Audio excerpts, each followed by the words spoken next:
This interview contains adult themes and may not be suitable for younger viewers. Mia Hughes, welcome to Dad Saves America. Thank you so much for having me. So you have done brave and important work going back certainly to the reveal of the WPATH Files, which I want to talk about in detail.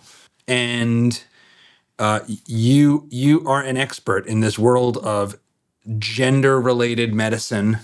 And I think you can help me and my viewers as parents hopefully understand this in a way that's I want to try to have like be educated more on this, because so far my attempts have only left me more and more horrified, and I can feel myself being fairly reactionary to everything about this issue. It just triggers a kind of extreme dad mode with me. So why don't we just start with your background and how you even came into exploring this issue, and then your perspective on it. Sure. So mine is a rather interesting story in that I was a stay-at-home mother. I had been a stay-at-home mother for about 9 years. I was a teacher before. Then I had 3 children, stayed home with them. And I was actually on the left, very much on the left politically, to the point that I would definitely say I was a little bit woke, into the whole all white people are racist, trans women are women, that kind of identity politics frame of mind. And I didn't really have any controversial opinions. In fact, I was the type of person who I couldn't stand the thought of anyone not liking me. And then I discovered, I can tell you the exact date, actually. It was December 19th, 2019. And I know that's the date because that's the day JK Rowling first tweeted about the gender issue. And she wrote what I thought was a very mildly worded tweet saying, dress however you like, love whomever you choose, but you can't. It was a woman had been fired because she had said that men were not women. And JK was defending her, saying, you have to be able to say that sex is real. And I saw the tweet and I thought, yeah, that makes sense. Nothing wrong with that. And then I saw complete mayhem going on underneath the tweet. Yeah. Hundreds of thousands of people were absolutely outraged that she had said this. And so it caught my attention. Including Hermione, probably, right? Including Hermione. I'm sure Hermione was in there somewhere, and Harry. Yeah, and wait, Ron, I think, as well turned against her. Oh, Ron. Come on. I know, so what disappointing. Right. Anyway, continue. I'm sorry. Right, so all these people are losing their minds. And it was that day, December 19th, 2019, that I realized when they said trans women are women, they actually meant trans women are women. They actually meant that these men were women. And until that point, I genuinely thought we were speaking metaphorically, or we were just being kind. We were just pretending that these men were women. That's why I went along with it, because I didn't realize that we were actually supposed to believe that they were actual women. And it was on the very same day that I discovered I see lesbians fighting with trans activists in the replies. And because the lesbians were saying that they were not attracted to male-bodied people, and the trans activists were calling them transphobic. And I realized that these men didn't just think that they were women, but the heterosexual ones thought they were lesbians. So I discovered this mad concept of the male lesbian, which fascinated me, but it seemed so stupid, too stupid to be real. It was all kind of cartoonish and clownish, right? Male lesbians. And then, but I was fixated on the issue because it's so crazy and what is going on? Nothing makes sense. And then I discovered what was happening to children, adolescents in gender clinics. And then suddenly it wasn't funny anymore. Suddenly I realized the harm was very real. Adolescent girls were having their healthy breasts cut off. Adolescents of both sexes were having their puberty blocked. They were being pumped full of irreversible cross-sex hormones. Even children were being taught that they could be born in the wrong body. Little boys were being told they were girls. Little girls were being told they were boys. And suddenly the harm was just very real. And that's when I became fixated. So I had no background in journalism, research, anything. I was a teacher and then a stay-at-home mother. But to make sense of this complete madness, I started reading as much as I possibly could, everything that I could possibly get my hands on. And then I had a tiny Twitter account, no followers, like 4 followers. But I just started writing, putting the information that I was learning onto Twitter, and my account grew really quickly. At first, I got a job with the Post Millennial. They offered me a job covering gender full-time, so I did that as a reporter. And then Michael Schellenberger offered me a job, and I wrote for Public, also covering gender. And then he got what's now known as the WPATH Files. Well, after he had hired me, somebody gave him what is now known as the WPATH Files, which are leaked internal communications from the World Professional Association for Transgender Health. Michael gave the WPATH Files to me. I wrote a report to go with it, and we published in March 2024. All right, real quick. If you like what you're seeing and you want to see more, be sure to hit the like button, subscribe to the channel, and ring the bell. It lets YouTube know that you want to see more Dad Saves America, and it helps spread the word. So it's one of the best things you can do to support what we're doing. And now, back to the show. So to go back to sort of where you were, like, I don't know if philosophically is the right word, or if it's just temperamentally. Like, how do you understand, looking back, kind of what your temperament was around all these issues? When you say, like, oh, I was a little woke and I didn't want to, and I had non-controversial opinions, like men can be women. All white people are racist. And all white people are racist. Neither of which, I think, in any reasonable understanding, should be seen as non-controversial, I think. Like, I should point out that I live in Canada. Maybe your viewers don't know that. I live in Canada. I'm a Brit, but I live in Canada. Right. And when I say that, so punishing self-loathing is non-controversial in Canada. Absolutely. We're supposedly this genocidal nation, right? Because of what we did in the residential school thing. Like, there's a whole thing going on in Canada where, well, under Trudeau, I think the Liberals are trying to shake it off now that they've got rid of Trudeau, but Justin Trudeau had us as this shameful genocidal nation where it was where people kind of didn't want to fly the Canadian flag. We all had to, like, constantly, they found supposedly 215 graves, this mass grave at a residential school. It was supposed to be like unmarked graves of children who had died in this school. They've never found a single body, but we had our flags at half-mast for 6 months of 2021, I think it was. So anyway, I'm getting off topic though. No, so I live in Canada. Yeah. That's what I mean by uncontroversial. And of course, all my friends were on the left, and all my friends, the circle of friends, I immigrated here as a mother, a young mother. I had a 1-year-old baby. And so all of my friends that I made were left-leaning and then became woke as the decade progressed. And it was a troubling time, because I went from being somebody that everybody liked, I'd never upset anyone, to, because I spoke out rather quickly. I discover this issue, I get myself grounded in, yes, this is really happening. Yes, they're really doing this in gender clinics. They are really teaching children this stuff. They're really telling lesbians that they're supposed to accept men. And then I spoke out in my real life, and that was in 2020, and I almost lost all of my friends. I've heard Andrew Doyle, Andrew Doyle, comedian, author. Yeah. Andrew's been on the show. Brilliant. He's great. I love him. Now, I know this is not his concept, but I've seen him write gorgeously about this identity quake.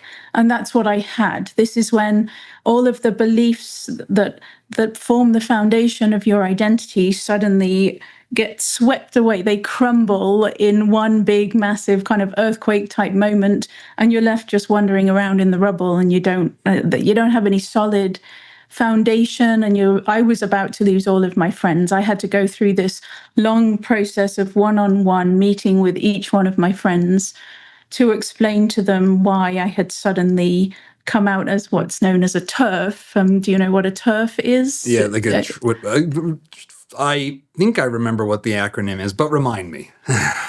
It's a trans exclusionary radical feminist. Now, it's just a slur that is applied to any woman who says women are female and it's wrong to chop the healthy breasts off a 16-year-old girl.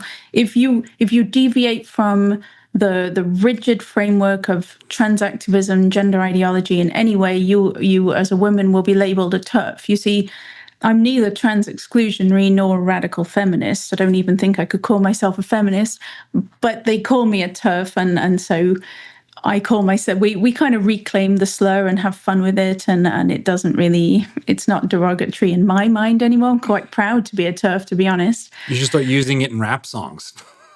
You can use it all that. Yeah, you can. It's so versatile. You can use it as a verb to go turfing, turf it up. So I came out as a TERF in my woke circle of friends. And then I had to go around one by one and explain to them what was going on. I didn't lose any of my closest circle of friends, but 2020 was a difficult year for speaking out. One of the things that is very quick to be brought up with people who either are on the other side of this issue, which is to say, believe that there's a thing called gender-affirming care that should be considered for minors, let's say. I have family members that I've had this kind of conversation with. They will say, why are you obsessed with this? It's such a tiny, tiny percentage of the population. I think you want to use this as a kind of culture war cudgel to signal to your fellow right-wingers or something and distract people because of there's some kind of like, there's a political motivation for why you're focusing on this issue. How dare you? It only affects a tiny percentage of the population. It's just not that big of a deal. Have you encountered this criticism, and how do you respond to it? Of course, I've encountered it many, many times.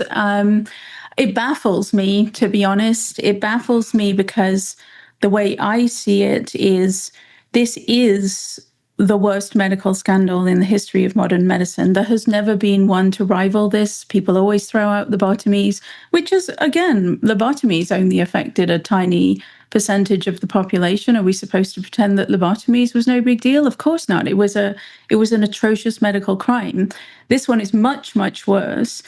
So, but going beyond the medical scandal, which I'm sure we're going to talk a lot about, the very idea that this only affects a tiny percentage of the population when we are all forced to live in this mad alternate world, it affects every single person because we cannot state basic facts about human existence anymore. We cannot say something as simple as women are female without facing persecution, loss of our livelihood, loss of all of our friends. We can't say lesbians have the right to be same-sex attracted without being called transphobic. Lesbians don't have the right to gather in groups without the presence of men who say they're women.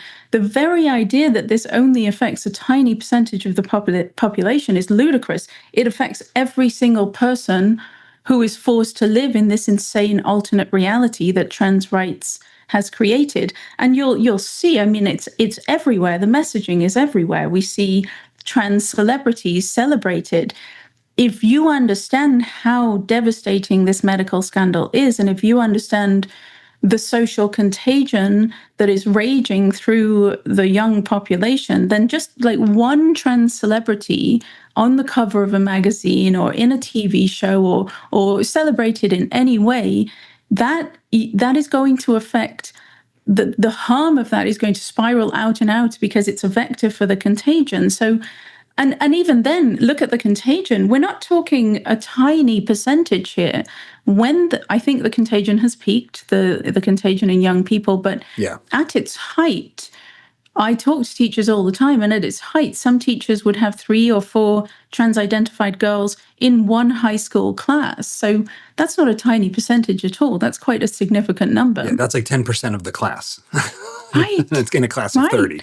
And it can be 20% of the girls, right? I think one of them was 20% of the girls were trans-identified. Well, and as I understand it, and I believe his name is escaping me, but I believe that one of the leading researchers in this,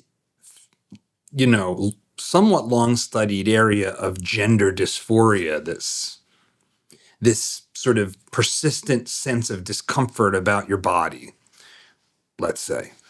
I believe he's Canadian, and I believe his research showed that up until this recent cultural mania, it was virtually all male people who suffered from this essentially like delusion, because it's a belief in something that's actually false. So I know that might just sound like it's hyperbolic, but like if I believe I'm a cat, I'm deluding myself. If I believe I'm a woman when I'm a man, I am deluding myself. Now maybe I can't shake that delusion for some reason, but I don't think that's unreasonable to see it that way. It's like if I believe I'm a car, I'm not a car. So I'm not a woman, I'm not a car, I'm a man. Am I remembering that right? That was sort of the basic research prior to this recent this recent movement? Yeah, I think you're probably talking about Ray Blanchard. Yes. And his research into autogynophilia and homosexual transsexuals. He developed a typology where he separated the men who seek medical body modification in gender clinics into two groups. The largest group is heterosexual men, and they have a paraphilia called autogynophilia, which is it literally means love of oneself as a woman. So these are men who have a paraphilia. They are aroused by the fantasy of becoming women. So it's more than just transvestites, because transvestites just are aroused by wearing women's clothing and they don't want to medically alter their body in any way. But an autogynophilic man is aroused by the fantasy of having a vagina, having breasts, having menstrual periods, lactating, giving birth, being pregnant. That's your autogynophilia. And that would make up, historically, that they made up the bulk of the referrals to gender clinics of the individuals seeking medical transition. On the other side, there would be the homosexual men who, to be clear though, the autogynophilic men, they're not effeminate in any way. They have no history of being very feminine. They're typically very masculine men, and they even skew more towards the more masculine professions like the military and tech. And then on the other side, the minority of men would be homosexual transsexuals who skew very feminine and always have. From early childhood, they would have been the little boys with the princess gowns and the Barbie dolls, and very, very effeminate. And in the early days, it kind of just made sense that these men would be more comfortable presenting as women. Those were your two types, and they did make up almost all of the referrals prior to this culture-bound social contagion that we're witnessing that started in the 2010s. But there would have been another group, and they would be the butch lesbians, basically. So mostly deriving from the time when first of all, same-sex marriage was illegal. Mm-hmm. So these would be butch lesbians who could not marry their partner because it was illegal. And there was also homophobia. There's still homophobia now. I think we're kidding ourselves if we think we've got past it. There's still homophobia now, but yeah, and for understandable. I talked to Andrew about this quite painfully transparently. If you're heterosexual, there's an ick factor. It's not understandable to be attracted to the same sex at some very fundamental level, I think, and it's very hard to talk about that in that way. And in this time of ours, I feel like what I certainly try to do with this is try to be honest while being open-hearted. But yeah, it's a little icky. It's a little icky. I'm sorry. I can appreciate you and still be like a little I don't really understand what you're about. Right, but I wonder if that's homophobia or just different sexual preferences, because what I do for a living, I typically find myself immersed in bizarre paraphilic desires. I'm researching people who want their legs chopped off, men who want their penises chopped off, men with castration fetishes. And I find myself in these very weird places. Goodness knows what my internet search history looks like. It's probably got me on some watch lists, but there are many sexual proclivities that I don't understand. So I don't know if that, to not understand same-sex attraction, perhaps there's probably many others that you don't understand either. It's difficult to understand someone else's sexual desire, I would suppose. And I'm thinking more, okay, so these butch lesbians, on the one hand, they can't get married, but if they transition and become men, then there was this kind of loophole, which is bizarre, but then they could get married. So a lot of them were transitioning for that purpose, or a lot of them were actually had internalized homophobia, did not want to be lesbians, so were transitioning so that they could be in lesbian relationships, but feel that they were in a heterosexual relationship. So there was that group as well, and they have consistently shown up in the historical record all the way. But then there were kids, but they were never considered trans kids, and they were never medicalized. They would be your very effeminate little boys who were just destined to grow up to be homosexual adults. And so we didn't get the adolescent cohort, this brand new culturally influenced social contagion, until the 2010s. And there's a very clear and obvious reason why.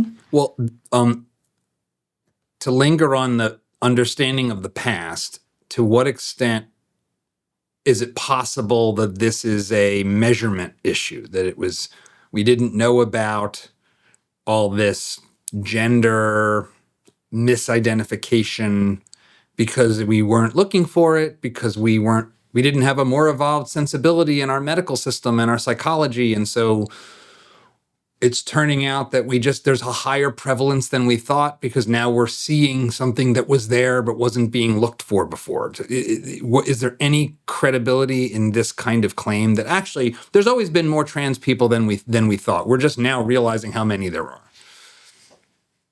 Well, I mean, I think there was an interesting moment in the 1950s. So this experiment began in the 1910s in Germany. Crazy stuff was going on there, all kinds of mad experiments.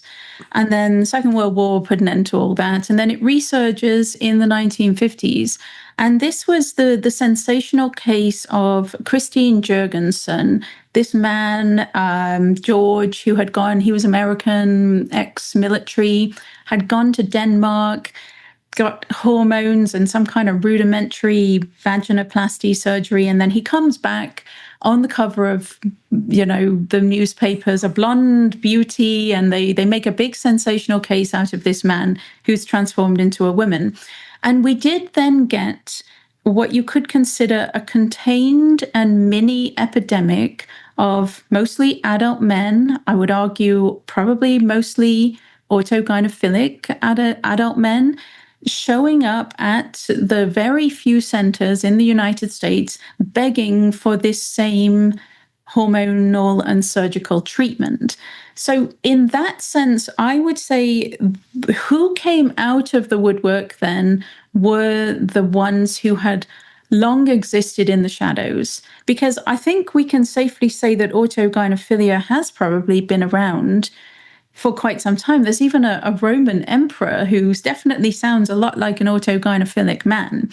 I think it probably comes and goes. Well, those Romans and Greeks had all kinds of crazy stuff going on. They had stuff going on. And I think, is it not like a signal of a kind of society, an opulent society where you can embrace that kind of desire? If you're living through war, famine, plague, whatever, you're probably not so fixated on your sexual obsessions or whatever. But in times of opulence and relative stability, I would suspect that autogynophilia and other paraphilic desires have been there all along. And so I think Christine Jurgensen triggered the first wave of autogynophilic men to come out thinking that there was, and this is the crucial point, they see that there is actually a medical solution to this burning desire that they have, this sexual urge that they cannot, that it becomes all consuming, where they really desperately want to become women. And then in the 1950s, with this big sensational story, they see that there is a possibility. And in the early literature from the 1960s, maybe 1970s, early psychiatrists did note that the men became fixated when they discovered that there was a medical solution. There was this medical possibility. The very fact that there was the promise of a cure or the possibility of a remedy increased their obsession and made the fixation completely unbearable, to the point that it became this fierce and all-consuming desire. And then they simply had to have the hormones and the surgeries, and they would show up at Johns Hopkins, and there was Columbia, I think there was one, desperately begging for this hormonal and surgical treatment. So in that sense, yes, I think the availability of this medical remedy and the awareness in the media did bring out those who already existed. But that, I can assure you, is not what we saw in the 2010s. And if you'd like me to explain why I will. And I want to move into the more recent time, but before we do, what's your understanding in reviewing all of this history? Why it would be a male prevalent form of essentially like psychological disorder? Because I believe this was also characterized technically as a psychological disorder in like the DSM. Yeah, transsexualism was in the DSM-3, 1980. Prior to that, it was, I think, only transvestism was in there, in DSM-2, maybe DSM-1 as well. Yeah, psychiatric disorders. So paraphilias are in the DSM. There's a section of the DSM that deals with paraphilias. And so paraphilias are typically... And just, I said DSM, realizing some people might not know what that is. So just real quick, what is the DSM? And then keep going. It's the Diagnostic and Statistical Manual of Mental Disorders. It's the American Psychiatric Association's Bible, basically. It's where they classify all the recognized mental disorders. It's grown and grown and grown over the years to the point that it's a bit ridiculous now, but that's off topic. Yeah. No. So there's an over medicalization of human behavior for sure. Without question, yes. Paraphilias are very much the domain of male sexuality. There are some women who have paraphilias. It's much, much more rare. Most paraphilias are predominantly afflict men. The autogynophilia can only be a male paraphilia because it's the paraphilia of a man desiring to be a woman. But so it's sort of definitionally that. There are, I was for a long time, I've written extensively on, there's a parallel paraphilia to autogynophilia, which is called apotemnophilia. And that is individuals who are obsessively sexually fixated on becoming amputees. They're usually attracted to amputees and they want to themselves become amputees. And, they'll have their own legs chopped off and all sorts of stuff.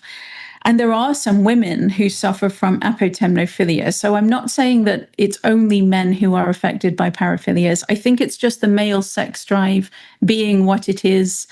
It's more, there's a greater propensity towards unusual sexual desires, which is really all a paraphilia is. It's a very unusual sexual desire.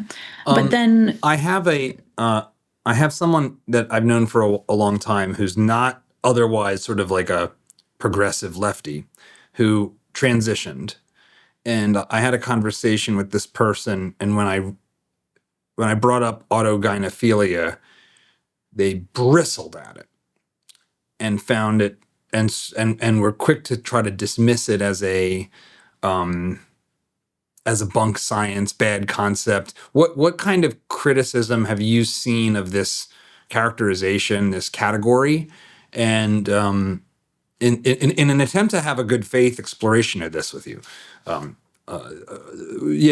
and what's your response? Like, what is there a broader, not like corrupted by ideology criticism of this categorization that you've grappled with or seen and can respond to? So transactivism, modern transactivism, truly loathes the concept of autogynophilia. And there is a very simple explanation for that. That is, modern transactivism, in my opinion, is built upon the denial of autogynophilia. In the 1980s, they decided to redefine being transgender as a healthy, innate variation of human existence with no paraphilic motivations, with no psychiatric disorder, no mental illness labeling whatsoever, just reinvent being trans as perfectly natural and healthy, and then, the result of a mismatched gender identity. The entire modern trans rights movement is built precisely upon denying the paraphilic urges that motivate most men. So, of course, when Ray Blanchard, he's the man who coined the term autogynophilia, he coined it in 1989. In fact, he didn't really get that much grief for it. He didn't get that much abuse because he just coined it in an obscure paper in an obscure field of sexology, and it didn't really attract that much attention. It was Mike Bailey who took Ray Blanchard's concept of autogynophilia and popularized it in a wonderful book called The Man Who Would Be Queen, published, I believe, in 2004, around the early 2000s, which modern transactivism was really starting to gather strength. It builds in the 90s. They're all doing their behind-the-scenes conferences in the 1990s. Trans is natural and healthy. It's just a mismatched gender identity. They're getting ready to launch, and then Professor Mike Bailey comes along and presents autogynophilia to the world in his book, and four trans trans-identified men. He won't say that they're autogynophilic, but honest to goodness, that their public record, there's certainly evidence that they are autogynophilic men. They just hounded him, tried to completely destroy him, went on a vicious harassment campaign, so awful that somebody wrote a book about it, actually. The Galileo's Middle Finger. Goodness me, what's the woman's name? Can't remember the author's name. So he committed the crime of presenting autogynophilia to the world right at the moment when they're about to launch their campaign, the modern trans rights movement that denies the existence of autogynophilia. So on the one hand, there's that. They dislike it, and because transactivism is a rights movement based on language, nothing else. There's no grounding in truth to transactivism. They just bring the world into existence through language. It's very postmodern. And so they think if they just say, oh, it's been discredited, it's been discredited. But there's actually never been anyone who has discredited Ray Blanchard. And we are talking about a field of medicine, gender medicine, that is renowned for garbage junk science, absolutely appalling, shoddy, terrible research. And then Ray Blanchard, honestly, I would say Ray Blanchard's research into autogynophilia is some of the best, most solid research we have, because so for gender identity, this concept of the gender identity, there's no biological marker, there's no objective measure, there's no test for a person to, do they really have an inner gender essence that doesn't match their body? It's just all language, it's just all based on nothing. Whereas Ray Blanchard, there is a test for autogynophilia, and it is called phallometry. You can measure a man's arousal, basically, obviously. And so Ray Blanchard, I imagine I got that. I think that was pretty clear from the name. And you don't even need fancy tools, but he had something called phallometry. And it's really ingenious what he did. So it's like this pressure gauge that he puts on the man wears this pressure gauge and then reads scenarios that are not sexual. So he's not watching porn or anything, but he's reading scenarios that are in no way sexual, but female orientated. So honestly, I think there was one in there like you're part of a knitting circle, and you're sitting with all these women and you're having a conversation and you're part of a knitting circle. And autogynophilic men will find that arousing. No non-autogynophilic man would ever find that arousing. But all of these scenarios that were completely not sexual, you have your menstrual period. No non-autogynophilic man is going to become aroused at that, but an autogynophilic man will. And so in that sense, we actually have research with an objective measure, a real scientific way of measuring to show that these men are becoming aroused in these scenarios. And then, I don't know if I'm straying too far, No. Keep going. If you spend any time in my world, in my Twitter world or whatever, you will see evidence of autogynophilia everywhere. You can tell that for many of these men, there is an erotic driver. They're not just, dressing as women because they've got some inner essence. You can tell that there's some kind of erotic driver.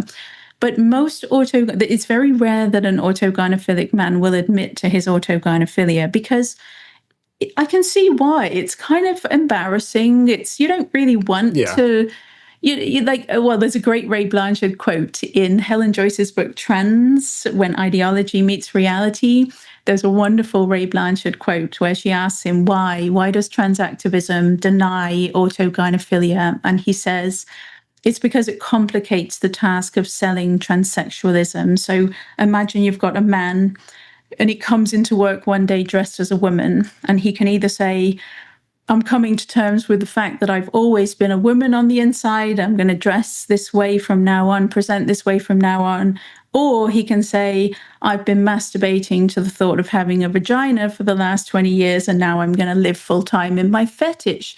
One is obviously more socially acceptable than the other. And so you can completely see why trans activism denies it, because it really does complicate this. Trans women are women. We're just the same as any other woman. And so, no, I reject it completely. Nobody has ever discredited Ray Blanchard. They just say that because they don't like it. Okay, that's interesting. I didn't realize how foundational that argument is. Yeah, that's really interesting. So what, prior to the recent craze, was the notion of prevalence for this kind of mental disorder? Like how many, what percentage of the population was believed to suffer from this? I don't think I have the numbers stored in my head. Yeah. It was obviously very small. It was very rare. It was very rare, and crucially, there's a difference between even when it was rare and after Jurgensen in the 1950s, and he triggers this mini wave, which I do believe would be the stable number who have always existed but did not feel in any way comfortable, didn't know that there was a medical treatment available for one, or knew but didn't have any idea how to try and obtain it. I think even in those days, it was extremely rare, but the crucial part is it was not desirable. It was not medically altering this man's body, chopping his penis off, giving him fake breasts, putting him on estrogen, was in no way considered a human right. It was in no way considered a desirable, ethical, medical treatment. It was very much on the fringes. And so we not only did we flip into this era of this massive explosion of people coming out as trans and being celebrated for it, but we also at the same time made the medical treatment, which is brutal and there's no evidence for it, we framed it as a human right. That's where it gets really devastating. One of the things, I mean, everything about this subject is deeply uncomfortable. And as a reminder, I think it's important to continually confront it, because we our kids are confronted with this ideology pretty pervasively still to this day, as far as I can see. And even though, we've had this big election shift with the United States, and Elon bought Twitter, and you can no longer be deplatformed for misusing pronouns on Twitter and even on the other platforms, because everyone feels a little ashamed of how barbaric that all went. You can go into a school, like a first grade classroom in Washington State right now and find teachers telling their little kids about gender identity and gender fluidity and the genderbread man and all this crazy stuff. So I think for parents, we can be lulled in the United States into a sense that like, well, this got a little out of hand, but now it's behind us. And I just fundamentally don't believe that's true. Do you agree with that assessment, that this remains a clear and present danger to our kids and to our families? Of course. I mean, it was decades in the making. So the very idea that President Trump could be elected, sign a few executive orders, and problem solved, everyone's safe. Impossible. It's embedded into every layer of society, into every institution. And yes, it's also, there's going to have to be an enormous cultural shift. It seems from where I'm standing so obvious that it was all completely absurd and it's dangerous to lie to children. But you have to understand the madness of the moment that we're living in, where I get in trouble for saying this from my own side, supposedly, but no teacher who is teaching this is doing it because they want to ruin the lives of their students. The teachers who are teaching it and the school boards who have it embedded within their curricula, they're all doing it because they think it's the right thing to do. And it's the way to be a good progressive school or a good progressive person. And it's the way to help these kids and make sure that so-called trans kids are accepted and live safe and long and happy lives. You don't just reverse that kind of, it's a mass movement, very much in the Eric Hoffer kind of true believer sense. We are in the midst still of a mass movement where a huge number of people in the population fully and completely believe in something that is not true, and fully and truly believe that they are the good people and they are on this ideological quest to make the world a better place. The very idea that Trump could come along and just, flick of a pen and it's all over, completely impossible. So we have a long way to go yet, I would say. There's these multiple layers here that I think we can really, I really want you to help me unpeel. And I want to kind of maybe stay on a path that's chronological. So before we even get to the 2010s, and there's this queer theory philosophy that has Foucault and Judith Butler, and Judith Butler being maybe the most high profile among its advocates. There's this video with this Derek who plays a game with some students at a public library in Oregon. Derek Jensen, yeah. I've talked about this. I've shown this video. He plays like basically a queer theory Jeopardy, and he's like, and he basically points out through firsthand sources how prevalent the arguments for are among this set of thinkers. That constitute the founding mothers of queer theory. How do you understand what this queer theory, gender ideology, how should that be understood? Like, what is it? Where did it start? What were its aims? Because the notion that there's something called gender identity that is distinct from your sex itself is like an assertion that I don't actually understand. Like, I don't know. I hear it's easy to be like, yeah, I have a different gender identity. I don't know what that means. Like, what does that mean? Like, you're a boy, you're a girl, it seems to me like it's the transformation of stereotypical attributes into something more than that. But help me understand where this all came from. It's a good question. And actually, so I have a very strong aversion to queer theory, as most sane, normal people do. But it's not just because of my aversion to queer theory that I'm going to make my next remark. It's because I truly believe it, that queer theory has far less to do with the trans rights movement than most people think. Really? So I do believe that it's there, it's running parallel, but the most important for gender identity ideology, that is actually in no way can be meshed with queer theory in my mind, because queer theory is all about breaking down boundaries. That's why they seem to be so into pedophilia, because age of consent is an oppressive boundary or something. It's all very disturbing. Whereas gender identity ideology is very much about rigid boundaries. If you have a female gender identity, that means you're a woman or a girl. If you have a male gender identity, that means you're a boy or a man.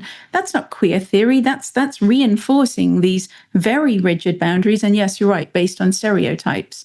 So the origins of that are, I can tell you exactly what the origins of that are. So, like I said, the wave when Christine Jurgensen, this whole mini epidemic, 1950s, 1960s, that experiment came to an end basically in 1979 when the psychiatrist in chief at Johns Hopkins at the time, Dr. Paul McHugh, wonderful man, I've interviewed him twice this year, he shut down John Money's gender clinic, and he's like, right, we're not helping these people. We're colluding with a mental illness instead of trying to help the people. Waste of medical resources. It's over.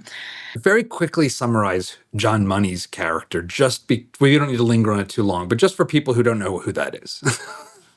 Yeah, John Money was at Johns Hopkins. He was a psychologist, I believe, and he was at Johns Hopkins, and he was not a very brilliant, I don't believe he was a brilliant researcher in any way.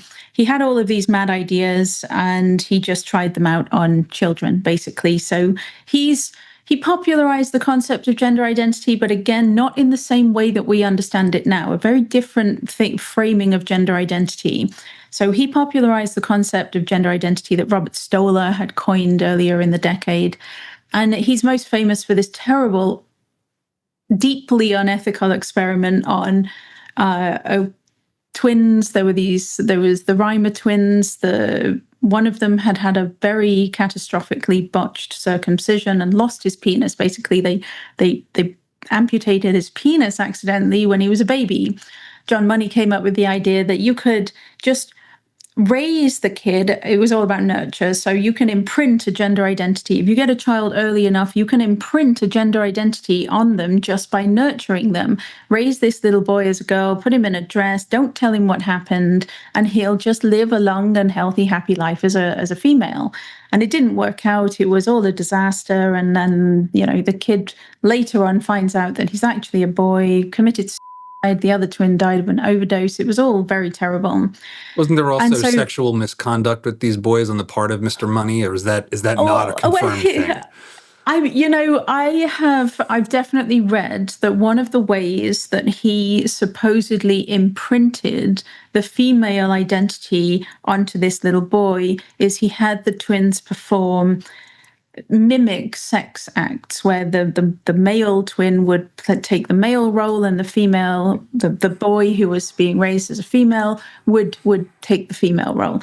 I've read some people say that that's not actually been confirmed, but that's part of the story as I know it. John Money, Paul McHugh was psychiatrist in chief. He shut John Money down. When I interviewed him earlier this year, he said, I shut him down. I put him in the basement, didn't fire him, put him in the basement, and any basement research doesn't seem quite anything, low enough. I know, really, really. Dante's got a couple other layers he needs to investigate from this gentleman. But keep going. Right. I'm sorry.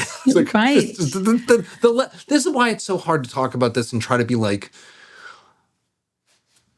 not bring in theological terms because it's so diabolical.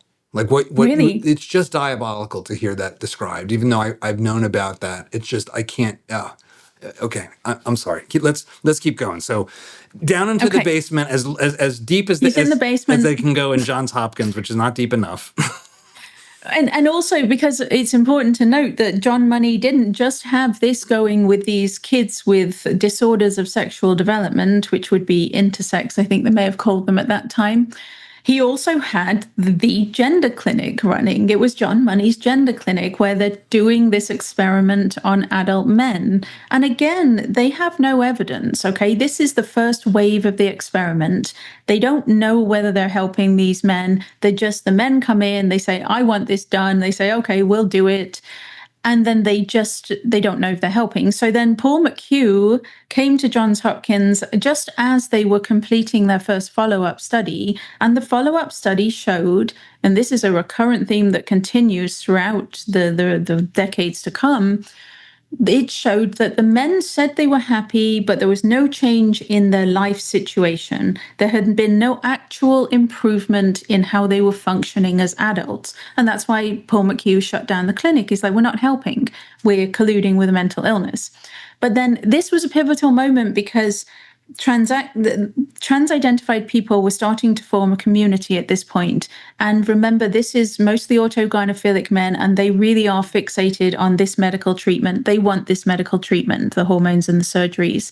So they start to get together in Houston in the maybe late 80s, early 1990s, very informal, behind closed doors, round table meetings, where they're trying to figure out how they can build their rights movement. And this is the key moment. The key decision that they make is they redefine themselves as not having a mental disorder, not having a paraphilia. And they take Robert Stoller, John Money's concept of the gender identity to use as the central core element of their rights movement. Because now you can be transgender, you can be perfectly healthy, you just so happen to have a mismatched gender identity. Bear in mind, there's no science to support the existence of a gender identity. It was just a psychiatric concept. It was just a theoretical idea that they were using to try and explain, because they didn't understand autogynophilia, they didn't understand what was going on with these men.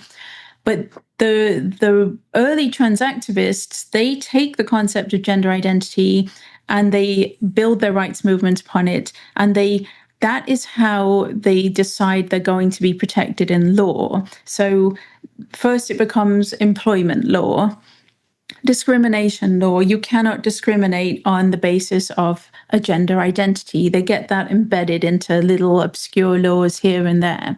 I have a family member, just for context here, sort of a distant relative, who had a film and video production company in San Francisco. I want to say this was in the 80s, but it was probably the 90s. Had an employee, male, who began coming to work in a dress and asked, like, I think this is going to be off-putting.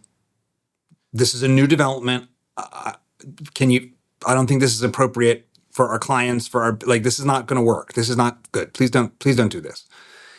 And was sued out of business and destroyed as a result of that. Even in the 1990s. There you go. So when people hear what does this mean, employment law? It means it means creating massive, potentially life-destroying liability associated with these choices that are what they are. And that's okay. So that's precisely what I'm saying is, so when they went with gender identity, so look at it, if let's say the concept of gender identity didn't exist, let's say in the 1980s, 1990s, they build their rights movement in reality, what they would have to get written into employment law and discrimination law is a paraphilia. You cannot discriminate against me for living full-time in my fetish. You you cannot discriminate. You cannot tell a man that he's not allowed to live as his fetish and parade his fetish in the workplace. That's never going to work. Nobody is ever going to say, oh yeah, sure, that's fine. You have every right to, do your fetish at work. Nobody would ever do that. So it's genius what they did. They took this sanitized concept. It's a gender identity. It's just an inner feeling. It's an inner gender essence. And some people have a mismatched one and they need to present in certain ways, and you can't discriminate against them. So that all came from these meetings in Houston. There's a funny, it's called the International Bill of Gender Rights, 1995, drawn up in Houston, Texas, bunch of trans activists. And that's when we get the first sort of pseudo-legal document where they say everybody has a gender identity. Everybody has the right to self-declare their gender identity. Everybody has the right to access spaces based upon their gender identity, which means paraphilic men can enter women's spaces because they have this female gender identity. And crucially, everyone has the right to access medical treatment to align their body with their gender identity. This is the first time it appears in any kind of pseudo-legal document, 1995 in Houston. And then they keep building and building. They played the long game. I will give them this. They did it beautifully. So the next real big moment is in Yogyakarta in 2006. Yogyakarta is a city in Indonesia. 2006, a large group of very prominent, very powerful trans activists and human rights lawyers and people who had been involved in the gay rights movement that was just now winding down, they all meet in Yogyakarta, Indonesia, and they draw up something called the Yogyakarta Principles, which looks an awful lot like the International Bill of Gender Rights, 1995. They're just taking it and they're giving it more legal weight, even though it's not legally binding. Again, it's pseudo-legal. But the reason, and it's the same thing, self-identify your gender identity. Everyone possesses gender identity, right to medical treatment based on this gender identity. Again, they're embedding this fictional concept, no evidence for a gender identity whatsoever. They're embedding it into legal-looking documents because they know that they're about to launch the trans rights movement. Another thing about what they did playing the long game is they very cleverly waited until gay rights was won. They're waiting for marriage equality to be over because they know that all of that LGB charity infrastructure is going to be looking for another funding source. And they are poised, perfectly poised. So as soon as gay rights is won, they can just pounce. Here, we've got a new rights movement. It's going to bring in tons of funding. You all get to keep your jobs. You all get to still be on this, progressive quest. And they've got Yogyakarta Principles ready. So it's like all of the governments around the world, all of the, provincial, federal governments, when a group comes along and says men or women, then we have these inner identities and we need medical treatment.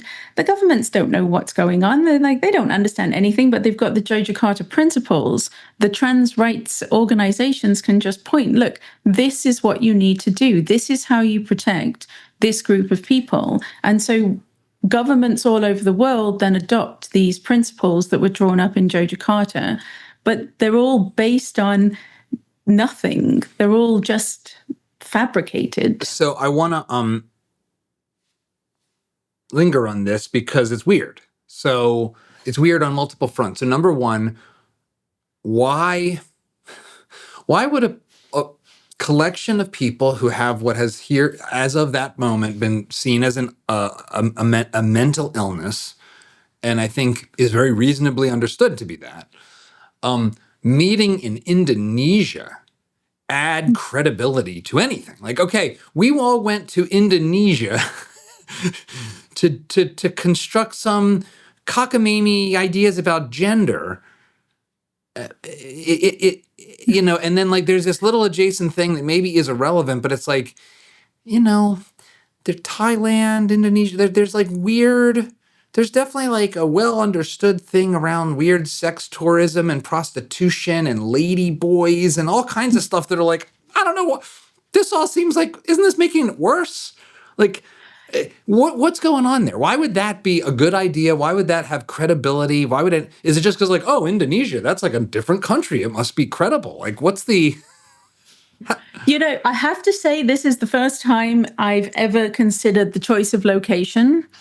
I will say that they are very good at making things look official and professional and legitimate. I assume we're going to come very soon to the World Professional Association for Transgender Health, Yes. which is doing its own thing at exactly the same time as Joe Jakarta is going on. But Joe Jakarta looked so official, so credible. And part of that is the signatories. It had, I can't remember how many signatories were on it, but very well respected people in the world of human rights law. And in fact, I've interviewed one. So Professor Robert Wintermute, he's at King's College London. He's a distinguished human rights professor. And he was very active in gay rights. He's a gay man. He was very active in gay rights. And he was in Joe Jakarta in 2006. And what he has to say about this is really insightful. It's really interesting. So he said, we all gathered. The trans-identified people in the room said, this is what we need. And everybody else said, okay, you know what you need, so let's just do it. And they all just wrote down everything that the trans-identified people in the room said they needed. Everyone else in the room just said, well, sure, you know what you need. We don't know what you need. But a crucial thing that he has said since his participation is nobody in that room was thinking about what impact this would have on women. Nobody even gave a thought to women. And bear in mind, what they were signing into a pseudo-legal document was the right for men to self-identify as women, be able to access medical treatment on the basis of that self-identity, but also crucially to access the spaces designated for women. That was all there in Joe Jakarta. And Robert Wintermute has said very clearly, nobody in the room was thinking about women, and nobody in the room was thinking about the LGB, which is incredible because he's a gay man, and many of the people in the room had worked on gay rights, and that was their area of expertise. It was just that people got swept up in the moral enthusiasm of helping this vulnerable, oppressed minority who are there in the room saying, we are suffering and this is what we need. And nobody considered the wider societal impact that it would have. One of the things to try to think of, okay, so I want to think about this as best I can through like as much care as I can give, which is, all right, so I'm a gay man. I've experienced a lot of discrimination. I have felt like a weird outsider in society. I have been told since I was little that I'm a freak and that I'm gross. I've been beaten up for this. I have made a pass at a boy that turned out to be heterosexual and punched me in the face and kicked me in the stomach or whatever. Like, I can imagine a bunch of things that would lead you to say, like, this is an experience, a lived experience, as they like to say, which I always find to be like a weird, like, why do you need the lived part? Isn't that just what other kind of experience? What's the non-lived experience thing? I don't know what, I'm waiting for someone to show me a non-lived experience. But okay, so I can empathize with that experience, and not as a Christian for myself, be horrified by that treatment of another human being. And then I suppose then I can see how one might find common cause or a sense of solidarity with others who also have sexual oddities, things that are outside of the normal heterosexual mainstream, and be like, oh, we are allies because we are both in the extreme minority in terms of our sexual attraction, desire, etc. And maybe we've even been marching together in the same marches in San Francisco and New York and London and Stonewall and all this sort of stuff. So I can understand that political and just human groupish thing. Is that the whole story as far as this alignment? Is that why, like, wait a second, I think you're invalidating my existence thing? Because that's one of the weirdest parts, is like, if you're a gay man and you've had to try to claim, you've had to combat that this is a choice your whole life. Your parents sent you away to be rehabilitated, and you're like, no, you can't change my attraction, and you're fighting this narrative that it's a choice. And then along come a group of people who say, yeah, it is a choice. It's just a feeling. It's just like, I just feel like I'm a woman, and so I'm a woman. And I mean, like, was there any, in your review of the materials at this time, was there any grappling with how self-invalidating this was for homosexuals? This was something that I talked about with our mutual friend, Tatiana. Andrew Doyle. Yeah, his real name was escaping me, but like, yeah. Andrew Doyle, as a gay man who's also Catholic, which is interesting, he spoke about this quite explicitly. He's like, yeah, this is like the erasure of homosexuality as a thing. It is. So I will be clear. Maybe I haven't been clear. First of all, there is a natural overlap with trans and gay. Like I said earlier, the homosexual transsexuals, the very effeminate gay men who transition, present as women, or the butch lesbians who choose to present as men. So you've got the natural overlap already, which I think made the LGB feel that they had to help the T, because some of the members do overlap. On top of that, the new modern trans rights movement, this gender identity movement, very much focused on born this way, just like gay rights. Gay rights, what was one of the most effective civil rights campaigns, was born this way. I can't do anything about it. This is just the way I'm born. The new gender identity movement, that's very much what they went with. I have an innate gender identity that I was born with, that I cannot do anything about. And again, for the gay rights activists who were drawing up George Carter and who were supporting the early movement, they like, okay, born this way, it looks exactly the same. Psychopathologization is another overlap, where homosexuality was in the DSM until 1973, and then gay rights succeeded in getting it removed. And so trans rights went with that as well. Look, they used to say that homosexuality was a mental disorder, where they say that we have a mental disorder, but that's not true either. It's just like being gay. So the early trans activists did a remarkable job of making their movement look exactly like gay rights.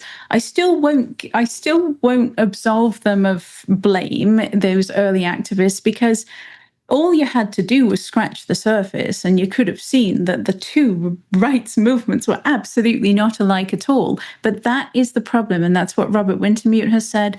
Nobody looked too closely. They just got in this room. These people are saying, this is what we need. And they said, okay, this is what we're going to do for you. And off we go. So in that respect, no, I don't think nobody saw the attack, as far as I can tell, on the LGB in that room in Georgia Carter. I will say the first TERFs, the first trans exclusionary radical feminists, were the lesbians, who noticed the attack on the lesbian community is actually twofold from trans rights.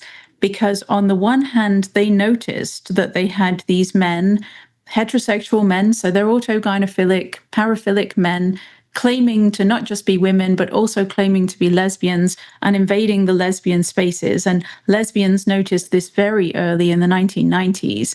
But at the same time, it's the butch lesbians who are being sucked into this medical scandal and being sold transition as the cure for their extreme gender nonconformity and the prejudice that they experience in the world, because they're very gender nonconforming. So the butch lesbians are being picked off one by one, having their breasts cut off, taking testosterone, and at the same time, autogynophilic men are invading the lesbian spaces. So you can be sure that the lesbians were the first ones to see how deeply homophobic and what an enormous attack on their community the madness of this modern trans rights movement really was. But no, at the institutional level, I don't think anybody noticed that, because trans rights never went out there campaigning saying, we're lesbians. They didn't say that. They said, we're women. These men went out there saying trans women are women. And then you have to kind of like do your own little, you got to like follow it to its logical conclusion. Okay, well, then the heterosexual ones, that means that they're lesbians as well. And then there's a problem there. But they're not going out making that clear to everyone. So if you don't look too closely, and I was that person, like I said at the beginning, I went along with trans women are women because I didn't think they meant literally women, and two, I just didn't look at it. I didn't see the harm. I was a busy stay-at-home mother. I wasn't very political. I didn't have time to like think through all of this madness, so I just went along with it. That's what most of us did. As a mother, how old are your kids now? 12, 14, and 16. So right in the spectrum of catastrophe. Middle school, high school, the most sort of difficult, destabilizing, uncomfortable. Do you have, what's the boys, girls? What's the mix? Boy, girl, boy. Okay, so 2 boys and a girl.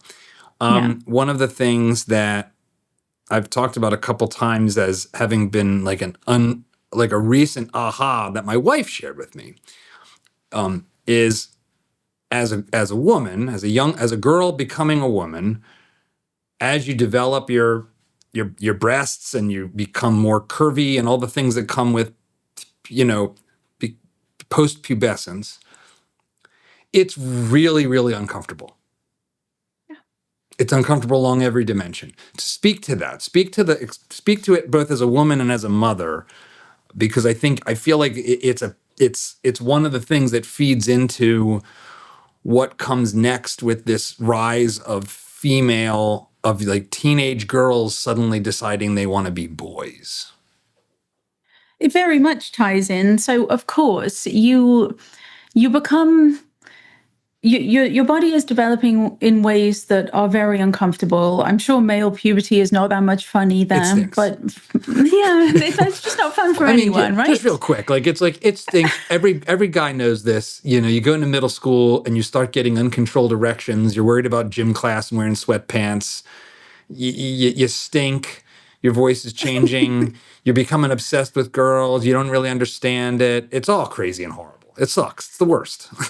Exactly. So I don't think girls have it's not just female puberty that is difficult. We're going for us, it's a different direction. We're developing into sexual beings. We're developing breasts that attracts attention from not just boys your own age. And I'll tell you, I've noticed this because my daughter's 14 now, but nothing could prepare me for the horror of going out with my 12-year-old daughter and seeing adult men ogling her. I wanted to kill them. It was awful. Don't travel to London. It was terrible. And so you're getting all of this attention that you're not cognitively ready for. You're not mature enough for it. And that can make you feel very uncomfortable. And then periods are like, what on earth is this? Have I got to deal with this for the next 40 years? It's all awful. But then, yes, that's the crucial point that I always make, that I don't know how people miss this, is one of the key symptom of so-called gender dysphoria is a dislike of your secondary sex characteristics, which is every adolescent in the world. Basically, every single kid going through puberty could, with just colliding with the idea that a dislike of your secondary sex characteristics means you are transgender. If you hate your body, that means you're trans. That means every single adolescent in the world that is saturated with this insane ideology is then at risk of misinterpreting their normal pubertal distress, the normal challenges of developing your sexual body. They're at risk of mistaking that as a sign that they are transgender. And that is why, when I say it's the most obvious social contagion in all of history, that's what I'm talking about. Because in 2014, if you look at any graph from a pediatric gender clinic anywhere in the Western world, you will see the inflection point in 2014. Every single graph shows the same thing. There's slight increases happening in the early 2010s. 2014 happens, and whoosh, off we go. You have it shoots up, exponential growth. And Social then, media, what is the driver of that? well, this is my point. In any other field of mental health or medicine or whatever, when you see a spike like that, the medical world would scramble. What is the trigger? What has caused this obvious contagion? And in gender medicine, that did not happen. Nobody bothered to do that. But if people had even bothered to look for a moment, they would have found the trigger is right there. It's so obvious. In 2014, Laverne Cox was on the cover of Time magazine. The headline was "The Transgender Tipping Point, America's Next Civil Rights Frontier." That was the moment that the trans rights movement launched. And when it launched the most insane, aggressive, international campaign of messaging saying, trans is natural, it's healthy, it's something to celebrate. There's trans celebrities everywhere. There's Jazz Jennings, I Am Jazz, the reality TV show, documentaries all over the place. It's suddenly injected into all of the school educational materials everywhere. Kids and adolescents are suddenly bombarded with the idea that some people are trans, some people have this mismatched gender identity. And how can you tell if you have a mismatched gender identity? Well, if you hate your body, that could be a sign you have a mismatched gender identity. It could be a sign that you're trans. That all happened on an international aggressive launch in 2014. And then the graphs, every single graph shows what happened to adolescents. They just started misinterpreting the normal angst and the normal difficulties of growing up as a sign that they are transgender. And they started showing up at gender clinics. But the point that we haven't yet got to, which is really important, and I guess we can work backwards, in those gender clinics, the field of gender, so-called gender-affirming care, had from 2010 to around 2013, had been on this, under the guidance of the World Professional Association for Transgender Health. The field of gender-affirming care had dismantled all of the psychiatric guardrails around hormones and surgeries, because WPATH had said in 2010, trans is natural and healthy, not a mental disorder. It's just a healthy variation of human existence. Therefore, when they said that in 2010, when they de-psychopathologized being transgender, that meant that from that point on, if somebody says they are trans, you don't try to help them. You don't try to find out why they've come to this conclusion. You certainly don't do any psychotherapeutic intervention to help them overcome this trans identity, because the identity itself is healthy. And so if you're trying to correct a healthy identity, that's conversion therapy. They actually equate psychotherapy with conversion therapy from 2010 onwards, because they've de-psychopathologized. The American Psychiatric Association leaps on board and brings the whole thing to a close in 2013 when they released DSM-5. And that's because under pressure from trans activists, WPATH were at the forefront of this. Under pressure from trans activists, they had changed the diagnosis from gender identity disorder, which it was in DSM-4, to gender dysphoria, which it became in DSM-5 2013. That seems like a minor shift, but it's not. It's huge. It's de-psychopathologization reaching its goal, because gender identity disorder means the disorder is the identity. So what you're going to do is you're going to try and work on the identity and help reconcile body and mind. But they didn't like that, because that pathologizes transgender identities. So they shifted it to gender dysphoria. And that means The disorder now is just the dysphoria, which means distress. It's the distress that you feel because your body and mind are not aligned. Your body and mind not being aligned is perfectly healthy, but you feel distress. And so when they made that the disorder, the distress is the disorder, of course, the only thing you can do to alleviate that distress is give the person hormones and surgeries to bring you can't fix the mind because there's nothing wrong with the mind, according to these people. You can only fix the body. But bear in mind that that happened 2013, and then 2014 they launch, and then the social contagion begins. And so all of the kids who are just confused and misinterpreting the normal struggles of growing up, they just tumble into a medical world that is forbidden from helping them. They can only medicalize them because the identities that these kids are presenting with are supposedly natural and healthy. So there's several concepts in what you've described that just need to be looked at from a first principles perspective in my mind. One of which is, what does it mean to be healthy? Because it's hard for me to think of how you could arrive at a definition of healthy that demands extreme medical intervention. Like, medical intervention is to address something that's unhealthy. Like, when I'm healthy, I don't take any medicine because I'm healthy.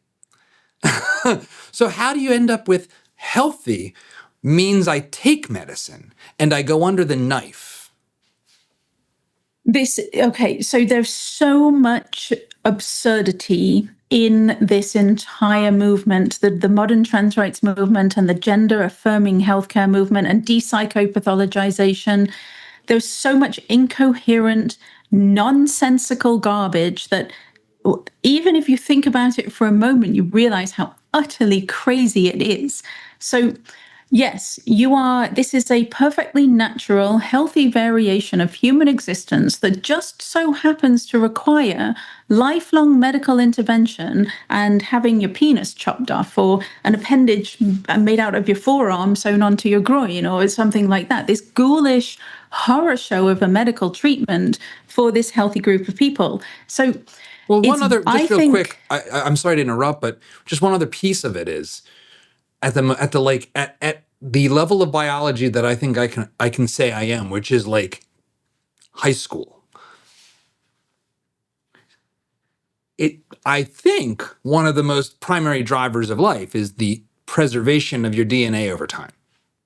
Like to be healthy, functional, especially in anything related to sex, would be procreation. Like, if you can't procreate, that is a sign that you have sexual health problems. Ask any woman who's struggled to conceive, ask any man who's sterile. Like, definitionally, it's hard to escape that, like, an animal that can't reproduce is not healthy definitionally. So that's the other piece I just want to throw in, is like, how do you get to a thing that says healthy means I need medical interventions, and those medical interventions will often sterilize me?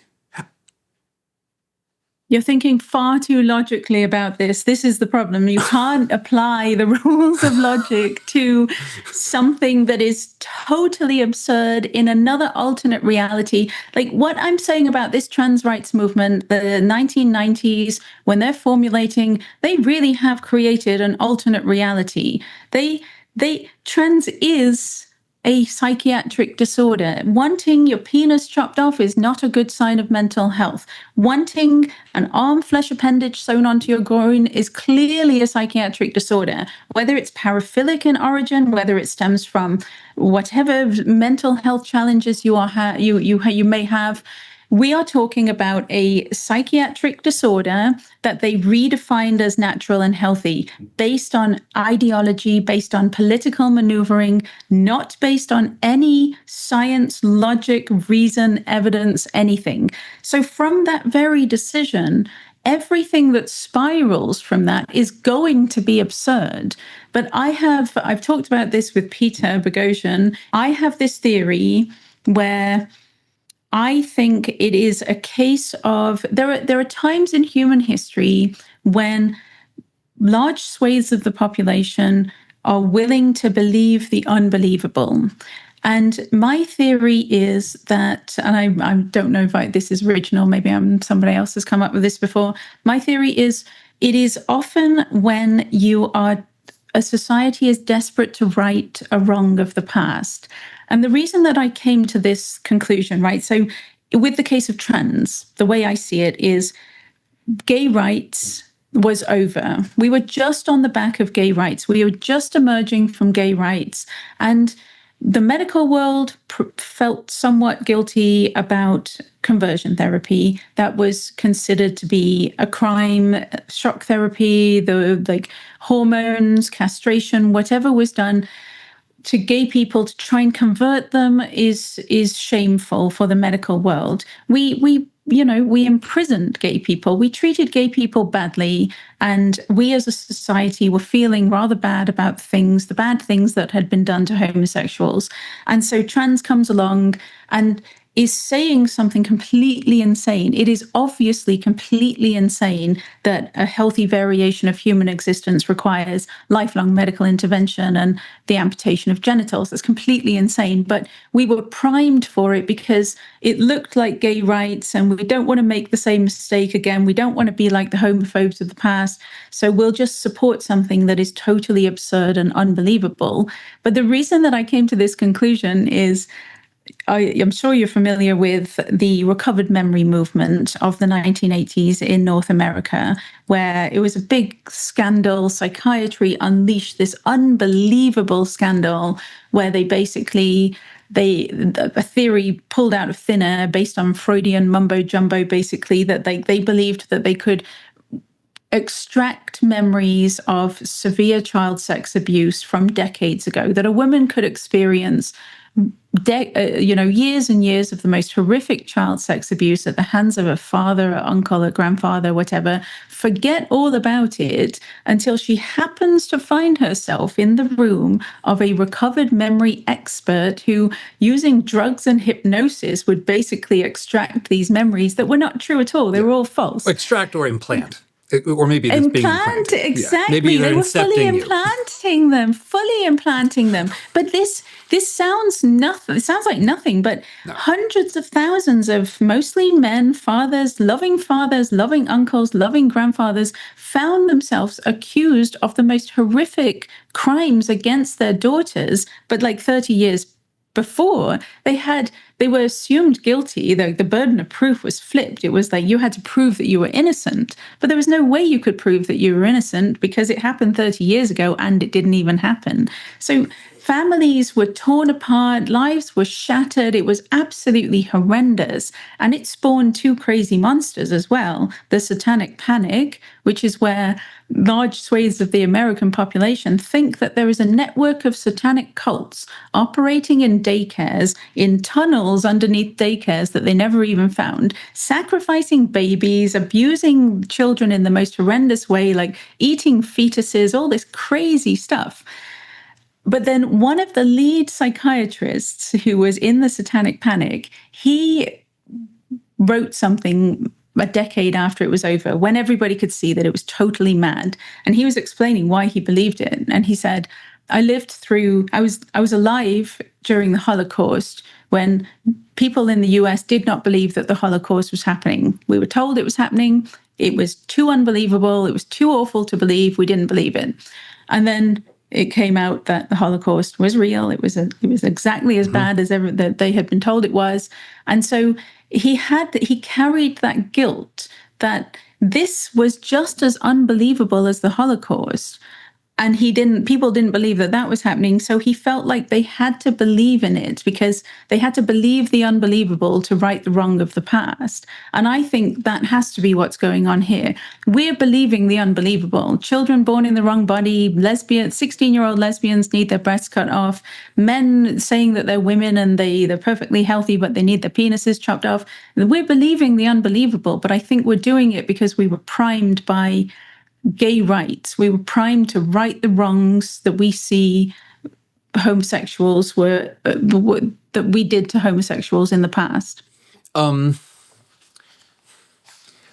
can't help but think like, well, this time the satanic panic is real and it is satanic. This is what I've said this many times. I can't not say that. It's like, oh, you want to mutilate children? Well, that's about as close to satanic as anything I've ever heard in my entire life. And this, you see, I just did an event with a trans-identified man. It was supposed to be a debate. It wasn't a debate, but he accused me of stoking a moral panic in my work, raising the alarm about pediatric gender medicine.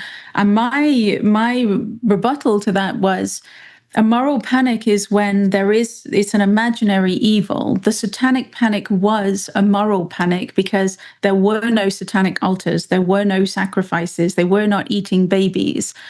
This is an inverted moral panic in that the harm is real. The gender surgeon's operating table is the satanic altar. They are sacrificing body parts. There is the blood. There is the gore. It's full Aztec. It's full Cortez showing up and being like, oh my God, there's miles and miles of people waiting in line to be mutilated on an altar.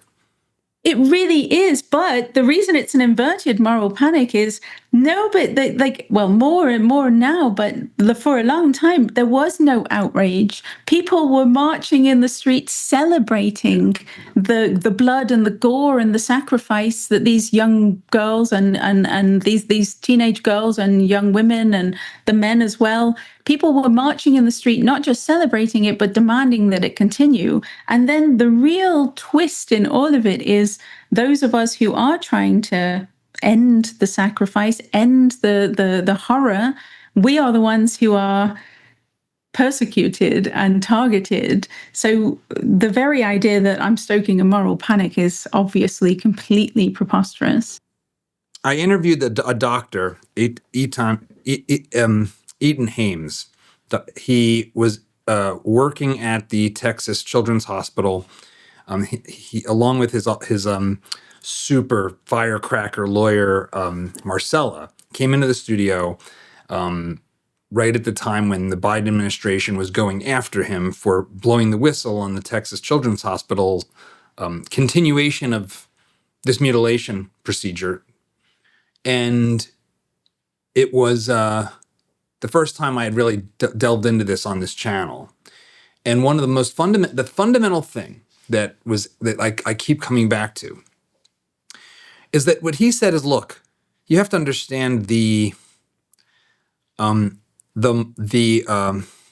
blackmail that parents are being put under because they have a child who has been propagandized, I think, by the culture, by their classroom, by TikTok, by going into Walgreens and seeing Ellen Page on the cover right at child eye level.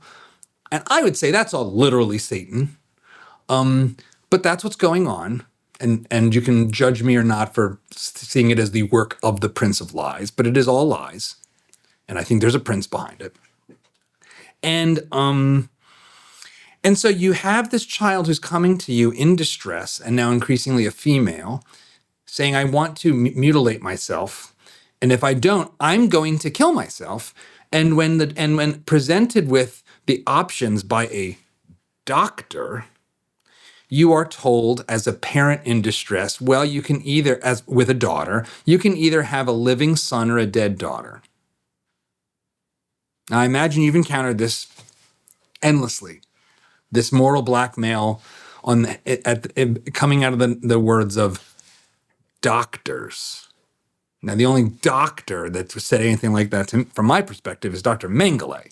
But how do you understand the prevalence of this kind of moral blackmail And how could anyone who claims to be, I come from a family of doctors. My grandmother delivered thousands of babies in Philadelphia. Like, she would probably don a knight's garb and with an axe and charge into the crowd beheading people if she knew that this was going on and was still alive.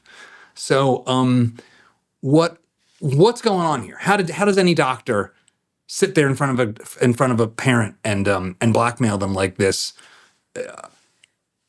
Well, first of all, to understand the field of gender medicine, we haven't even really got to WPATH yet, but the field of gender medicine is entirely guided by ideology. If you think about any of these doctors, think about them first and foremost as trans activists wearing a white coat. They're basically trans activists armed with syringes and scalpels. And so they're not drawing on evidence. They are on an ideological quest. And trans activism, starting again, well, really, truly, starting around 2014, was very much give us this medical treatment or we'll kill ourselves. It's been a recurrent theme going throughout all of modern trans activism, that this is life-saving care based on no evidence whatsoever, no science at all to suggest that this is life-saving care. And in fact, the only decent long-term research we have in the field of gender medicine suggests, well, shows completely with like absolute certainty that the suicide rate is really quite high in the decade post-transition. So we are not talking, rates just disappear and everybody lives happily ever after. There is or no even go evidence, substantially down at all. No evidence to suggest that this is life-saving care. And so, but this is trans activism. This is the way that they know that they can get what they want. This is the give us what we want or we'll kill ourselves. That's the entire model of trans activism. And so they have all been pushing this narrative in the media and everywhere, but in the clinic, in the doctor-patient relationship, and in pediatrics, that is where it is truly the most despicable, because really, truly, they have not one shred of evidence to suggest that that's true. But they are activists first and foremost, and so they have delivered this line. They've accepted it. I don't think they think they're lying. I don't think they're deliberately saying something that they know is not true. They're activists. They're true believers. They truly believe that it is a case of have a live son or a dead daughter. And so they deliver this line to parents. This is why I do not blame any of the parents for consenting to this medical treatment, because most people, I don't know now if this could be true, but certainly back in the early days, most people would trust doctors. Personally, I don't think I could ever trust a doctor again after they've done this to children and the medical associations didn't step up and stop it. But most people will trust a doctor. If a doctor tells you that if you don't allow your daughter to become a boy, she'll kill herself, I can understand the enormous pressure. That's the worst thing imaginable to a parent. So, of course, it's they're the going worst to thing imaginable. consent. It's absolutely, it's like a completely rationality disabling nightmare. You can no longer see. You will do anything. You have been completely coerced. Right. It's not informed consent. It's consent under duress, right? Like you are absolutely not making an informed decision. You are being misinformed by an ideologue wearing a white coat, and then you are signing a consent form without accurate information under pressure because you're being emotionally blackmailed. I think it is the most despicable thing that they have ever done in the field of gender-affirming care. They've done terrible, terrible things, but the weaponizing, fabricating this transition or out of thin air and then using it as a battering ram to force loving parents to sign a consent form so their child can fall victim to what I believe is the worst medical crime in history. It's an absolutely appalling scandal, which is honestly, like, I can't, back to that, why do you care? When people ask me, why do you care? I'm like, why don't you care? The normal, sane response in an individual when they hear that this is happening is to become completely all consumed and fixated on stopping it. The people who ask, why do you care? Something has gone wrong there. They're either not understanding the issue or something has gone wrong in their moral compass, and they are confused and supporting something very evil. So I know probably in most interviews we jump right into WPATH, but I felt, this our entire conversation up to this point lays the context for what you discovered going through these files. So, what is WPATH? When did it start? Why is it important? And what did you find? Great. Yeah, and so we've laid the groundwork. WPATH, the World Professional Association for Transgender Health, is the medical association that sits at the very core of this scandal. This scandal couldn't have happened without WPATH. So it started in 1979, 78, 79. It was the Harry Benjamin International Gender Dysphoria Association, HIBIGDA. And it was just a loose affiliation of individuals working in this very fringe, obscure field of medicine, trying to help what was at the time mostly adult men, mostly autogynophilic men seeking medical interventions in order to be women. Nobody understood these men. Nobody understood anything about the medical treatment. And it was all very obscure, and they just start getting together. Funded, crucially, by a woman, lesbian, who Harry Benjamin had medicalized. She went to Harry Benjamin. She was a lesbian, very uncomfortable in her body. Harry Benjamin facilitated the removal of her breasts and testosterone. She is not, like so many of these trans-identified celebrities or public figures, she is not a good advertisement for this medical treatment, because after she transitioned, she did not live a healthy, thriving life. She had like 4 marriages, drug addiction. Like, she ended up dying in Mexico. She had a pet leopard and died in Mexico while she was on the run from the authorities. And a very wealthy woman too. Like, she was not, like, she poured money into Harry Benjamin International Gender Dysphoria Association. It sounds like there's, let's say, a few other psychological comorbidities. Right, as there always are. Like, this is not a natural, like, healthy state of being. Right. Okay, so yeah, great. Off to a great start. Off to a great start. I do believe in the early days they were in some way trying to figure out what's the best way to help these individuals. Sure. But something really crucial happens. So starting as soon as the modern trans rights movement starts, like I said, Texas, the gender identity movement, they're gathering strength and they're building up. Around the 2000s, the trans activists, and they're mostly trans-identified men, probably mostly autogynophilic, they start to join HIBIGDA, because this is not a medical association in the normal sense. It will allow non-medical people to join. And so activists started to join HIBIGDA around the early 2000s, and very, very quickly start to shape HIBIGDA from the inside, so that it becomes, in the 2000s, it's a medical association, but its goals are political. Its goals are shaped by the trans activists on the inside. They rebrand as WPATH in 2007, World Professional Association for Transgender Health. Like I said, they are very good at marketing, are they not? Like, what an amazing name. If they were still the Harry Benjamin International Gender Dysphoria Association, I don't think they would have gained international credibility, because it sounds really obscure and weird. But the World Professional Association for Transgender Health, they sound really official. They've got their standards of care.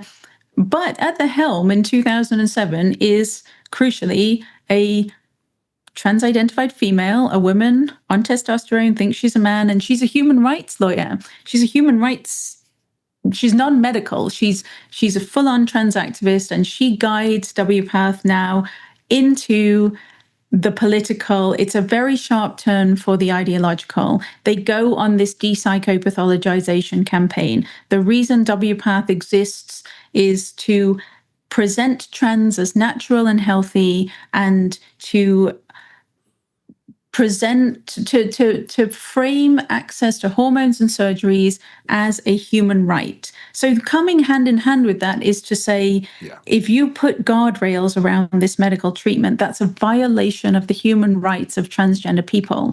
But remember, like, this is trans-identified people who are running the show at WPATH, and all they want is access to hormones and surgeries on demand for themselves and for every other trans-identified person. They don't have any science. There's always been just an empty shell. There's no science there whatsoever. It's all ideology.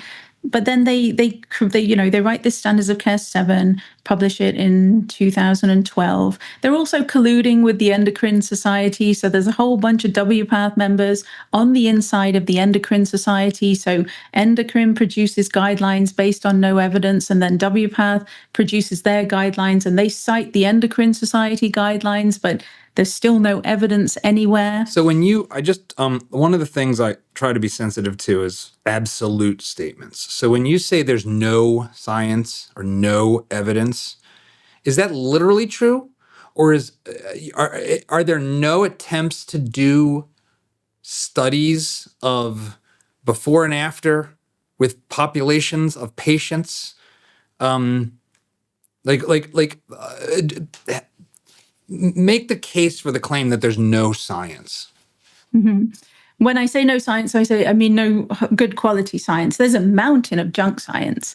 So what I am saying is, if you want to know whether a treatment works, first and foremost, you need a diagnosis, and we don't have a diagnosis because we've got it's a self-declared identity, and it's perfectly natural and healthy. So you're starting off in a bad place anyway, in that you cannot confirm the diagnosis. But if you wish to know that a treatment works, a medical treatment works, you have got to do your randomized controlled trial. You have got to take a group of patients, put one group on one path on this medical treatment, put the other group on another, either an alternate medical treatment or no treatment at all, or you can have three branches, or placebo. It wouldn't work so well because of the physical changes, but there aren't any. There just aren't any randomized control trials in the field of gender medicine. Why are there no randomized control trials? Because denying this treatment is a violation of the trans-identified person's human rights. Remember, it's ideological. You cannot split them into two and one group gets no treatment whatsoever. That's a violation of their human rights. Now, and so I had Dr. Bhattacharya, who's now the head of NIH and one of the rare examples of true justice in this world. And we talked about broad public health ideas, because public health is really weird in that among its aims is often to fundamentally manipulate public opinion to do things that can sometimes actually hurt them in the name of the aggregate, right? So it's like that it's like there's like a kind of like baked in, we're willing to tell big lies in public health, certainly around infectious disease. Like we saw it with COVID and not wanting to have vaccine hesitancy, for example. And so real harms that were caused were deemed malinformation. True things, they did happen, but they don't undermine, talking about that undermines the broader good, let's say, because the greater good, yeah. I can understand that type of thinking, but it's still fundamentally morally corrupt and takes you to hell. The other piece of the conversation with Dr. Bhattacharya was this idea that there are instances in medicine where it does become deemed unethical to deny the person treatment. So that it's not like there's no instances of such a thing. So how do you understand this? Because I mean, I could imagine someone saying, well, look, no, there's other instances like the polio vaccine where you know it works, or whatever. I'm not sure what he gave examples that I couldn't recite right now. But there are instances of things in medicine that unrelated to gender where randomized controlled trials become deemed immoral. There would be. I mean, in a life-threatening situation, which of course is how they frame gender medicine is life-saving when it's not. Randomized control trials is not all of it, though. There are, I mean, of course, in a life-saving situation, it would make sense that you can't deny a person life-saving care. And that's how they frame gender medicine. But there is more to it than that. You don't actually have to do the randomized control trial. You do, if you care about the outcome for your patients, you would do follow-up. You would actually make sure that you don't, like, loss to follow-up is insanely high in all of the studies in gender medicine. If they bother to follow up at all, you can have up to like 70% loss to follow-up. What's that mean? Loss to follow-up? It means you lose 70% of them, or you lose like half of them. You just don't know what became of them. They drop out of the study, they don't respond. Loss to follow-up. Okay. And so let's say you've lost 50%. You can't reasonably say, even if the 50% that you have say that they're happy, and it's usually self-report in gender medicine. They don't measure objective outcomes. They just say, are you happy? And they say, yes, I am. Okay, well, then you're happy. That's good. But let's say you lost 50%. They could all be dead. They could all be living in abject misery and despair. They could all have committed suicide. You don't know what happened to them. So therefore, you cannot say that this treatment has been beneficial. There's another, as I think I mentioned it earlier, there's another recurring theme in the research in gender medicine that should raise enormous red flags if you truly care about what this treatment is doing.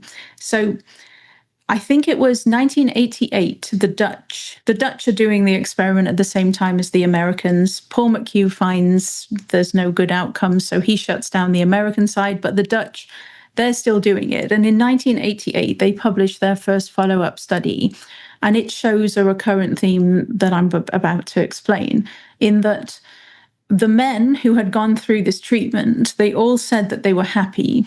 They said they didn't regret it. And yet nothing in their life had improved. And the Dutch noted this, and they said, okay, the men say that they're happy, but there's nothing about their life situation that has improved. And perhaps it's more the happiness is wishful thinking. It's the cognitive dissonance. You don't want to accept that you've done something, that you've made a bad decision. So you're just telling yourself that you're happy. It's self-deception. And we know this from the sunk cost fallacy. We know that the more you put into a decision, the more likely you are to stick with it and keep going and not admit that it was a mistake. You have to... Well, when you've mutilated yourself and sterilized yourself and it is not reversible, one can understand just telling yourself this was a good decision, because what choice do you have at that point? Well, that's what I'm saying. You cannot turn back the clock. You cannot get back your body parts. And I'll tell you, you will hear this said all the time when people argue for this medical treatment. It's in the WPATH files that we're just about to talk about. The president at the time says, gender-affirming surgeries have a lower regret rate than knee surgery. And, strictly on paper, that's true. Okay, having an arm flesh appendage, having your forearm stripped, made into some kind of appendage and sewn onto your groin, a procedure called phalloplasty that has astronomically high complication rates, like an unbelievable number of complications, has a lower regret rate than knee surgery, simple knee surgery. Now, WPATH takes that as, everyone's living happily ever after. I take that as a major red flag. I take that as solid evidence of self-deception. You chose, for no medical reason whatsoever, to have your forearm sewn onto your groin because you thought it would make you a man. You thought it would make you happy. Of course, you're going to keep telling yourself, I don't regret this, I don't regret this, I don't regret it. Because what imagine the moment that you have to admit to yourself, oh my goodness, I made a terrible mistake. I'm not a man. This has not made me happy. This has destroyed my health and turned me into, like, you're turning yourself into a freak, basically. Like, who is going to want to be in a relationship with somebody who has their forearm sewn onto their groin? It's impossible. And so, and it's also like literally not a thing. It's like, it's not a penis. It doesn't it's do a anything. non-functional appendage. It's non-functional. I mean, it doesn't, it's just there. It's just this limp appendage. It's made out of your forearm. It's giving you enormous health problems, and yet less than 1% regret rate. That is clear evidence of the self-deception that is going on in this field of medicine. But they take that as a sign that they are doing the right thing and that they are making everyone's lives better and magical and wonderful. So when I say that they're doing this based on no evidence, that's what I'm talking about. I'm talking about no randomized control trials, no follow-up. They just they lose most of them to follow-up. Very, very, very questionable self-report, because they're basing it on self-report and they're not understanding the powerful psychological mechanism that occurs in these people who have made this drastic medical decision unnecessarily. They didn't have cancer. They weren't, their life wasn't actually at risk. So based on no evidence, no good quality evidence whatsoever, they are embarking upon this crazy mad medical experiment. But this is WPATH. You see, WPATH has a peer-reviewed journal, and all of the WPATH members, they're all out there doing their crazy research that shows absolutely nothing. And they're also, remember, they've de-psychopathologized. So when you're doing in medicine, you should always go with the least invasive option first, right? We know this. First, do no harm. You always go with the least invasive option. But WPATH has taken the least invasive option, which is psychotherapy, and relegated it to conversion therapy because they made trans natural and healthy. So the only option they have is this crazy mad medical experiment with no evidence.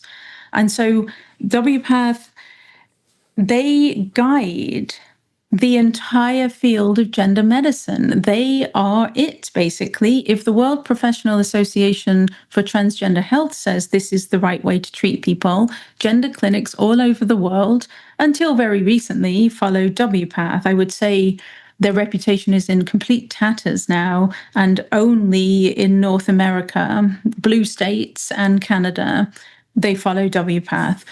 The rest of the world has arguably abandoned WPATH, realized they are a bunch of completely insane lunatics, and we trusted them when we shouldn't have.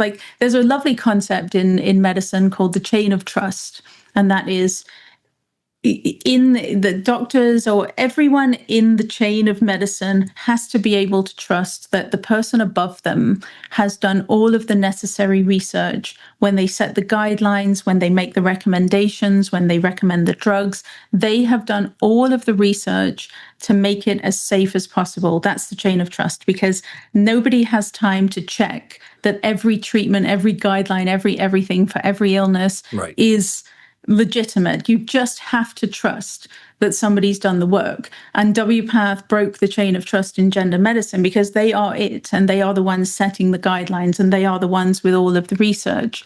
And everybody else trusted them and went along with it without realizing that they are just a trans activist group first and foremost, and they are basing an entire field of medicine on a political ideology, and they don't have any good quality evidence to support it.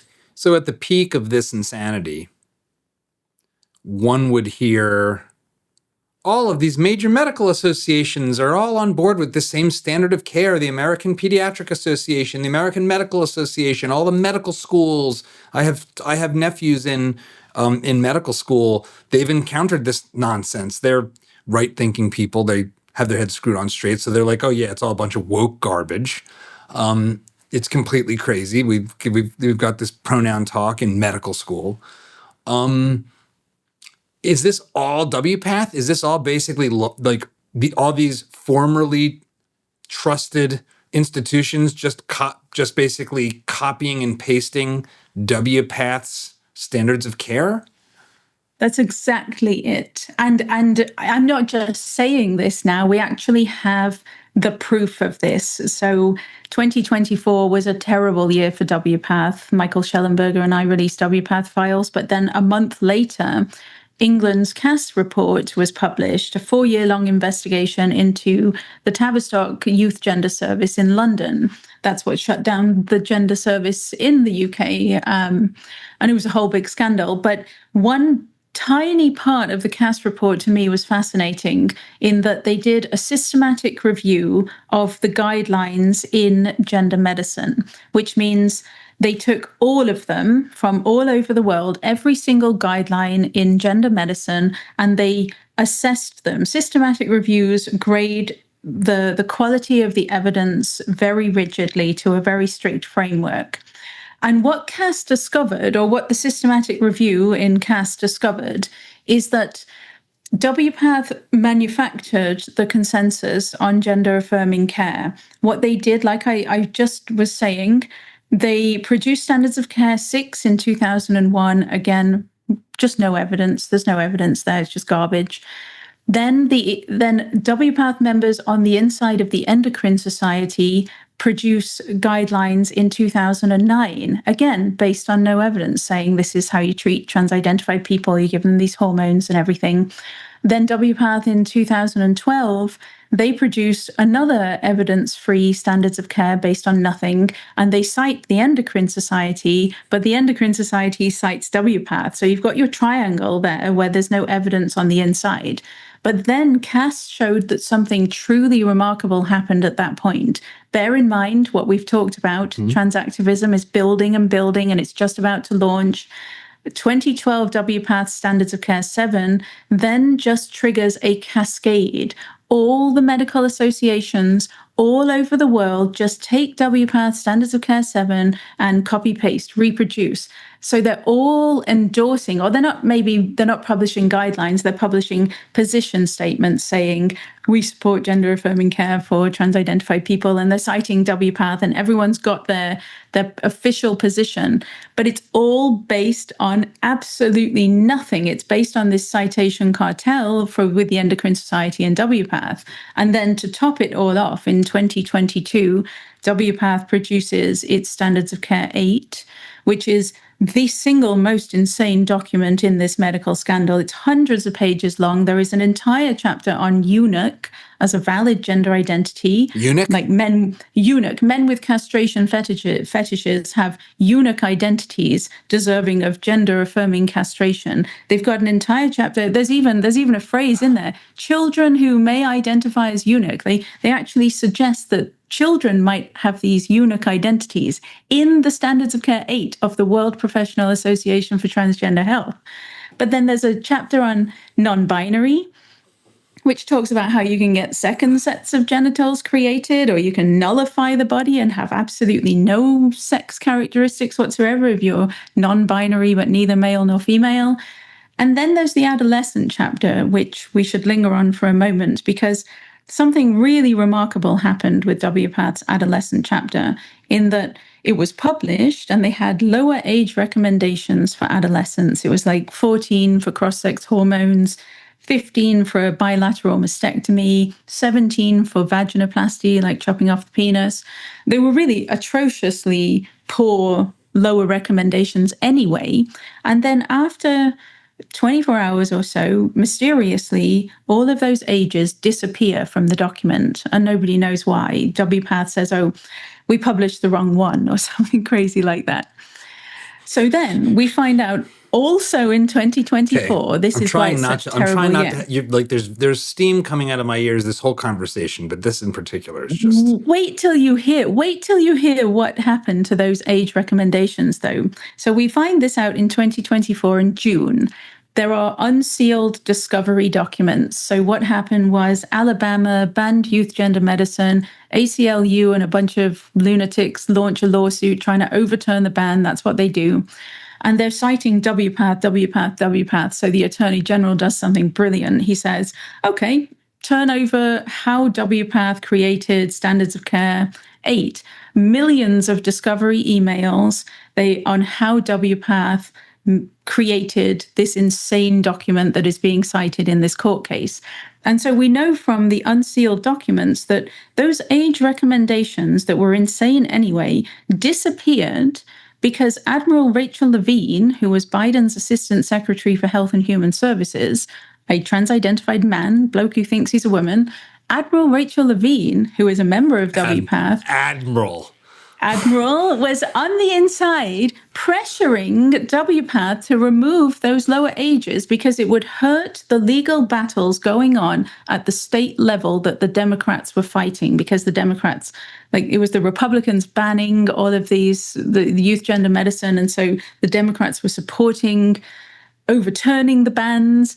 Admiral Rachel Levine pressured the World Professional Association for Transgender Health to remove the lower age limits from their adolescent chapter, a document that was going to be followed by gender clinics all over the world and was going to influence the care of adolescents and lower, like getting rid of these insane lower age limits. So there's no lower age limit for a mastectomy in WPATH Standards of Care 8 because Admiral Rachel Levine insisted that it be removed so that it didn't hurt their political agenda. It's so just to make sure everyone understands, could potentially have been still President Joe Biden.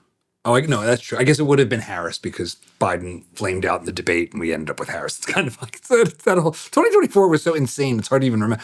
But okay, so one of our two major political parties had the second or third highest medical bureaucrat in charge of Health and Human Services, which controls 50% of all medical spending in the country.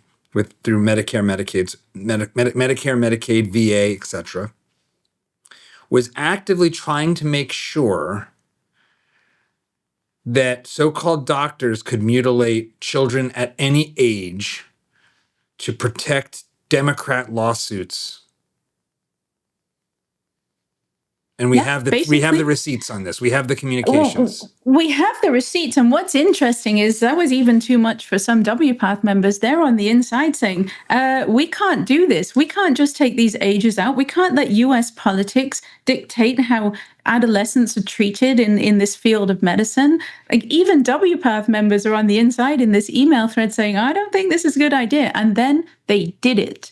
They did it because this is a field guided by politics, not guided by evidence. They have no concern whatsoever they're on an ideological quest. It's all political. And you mentioned the AAP. So what I'm saying is, whenever anyone says all the major medical associations endorse this medical treatment, that means all the major medical associations have been completely hoodwinked by WPATH, and they are part of this crazy, insane citation cartel where they're just copy-pasting a whole bunch of absolute garbage guidelines that there's no evidence to support them. But the AAP, the American Academy of Pediatrics, deserves a special mention here because this group is as fraudulent. Well, there's a group inside the AAP that is as fraudulent as WPATH, corrupt and insanely criminal in my mind.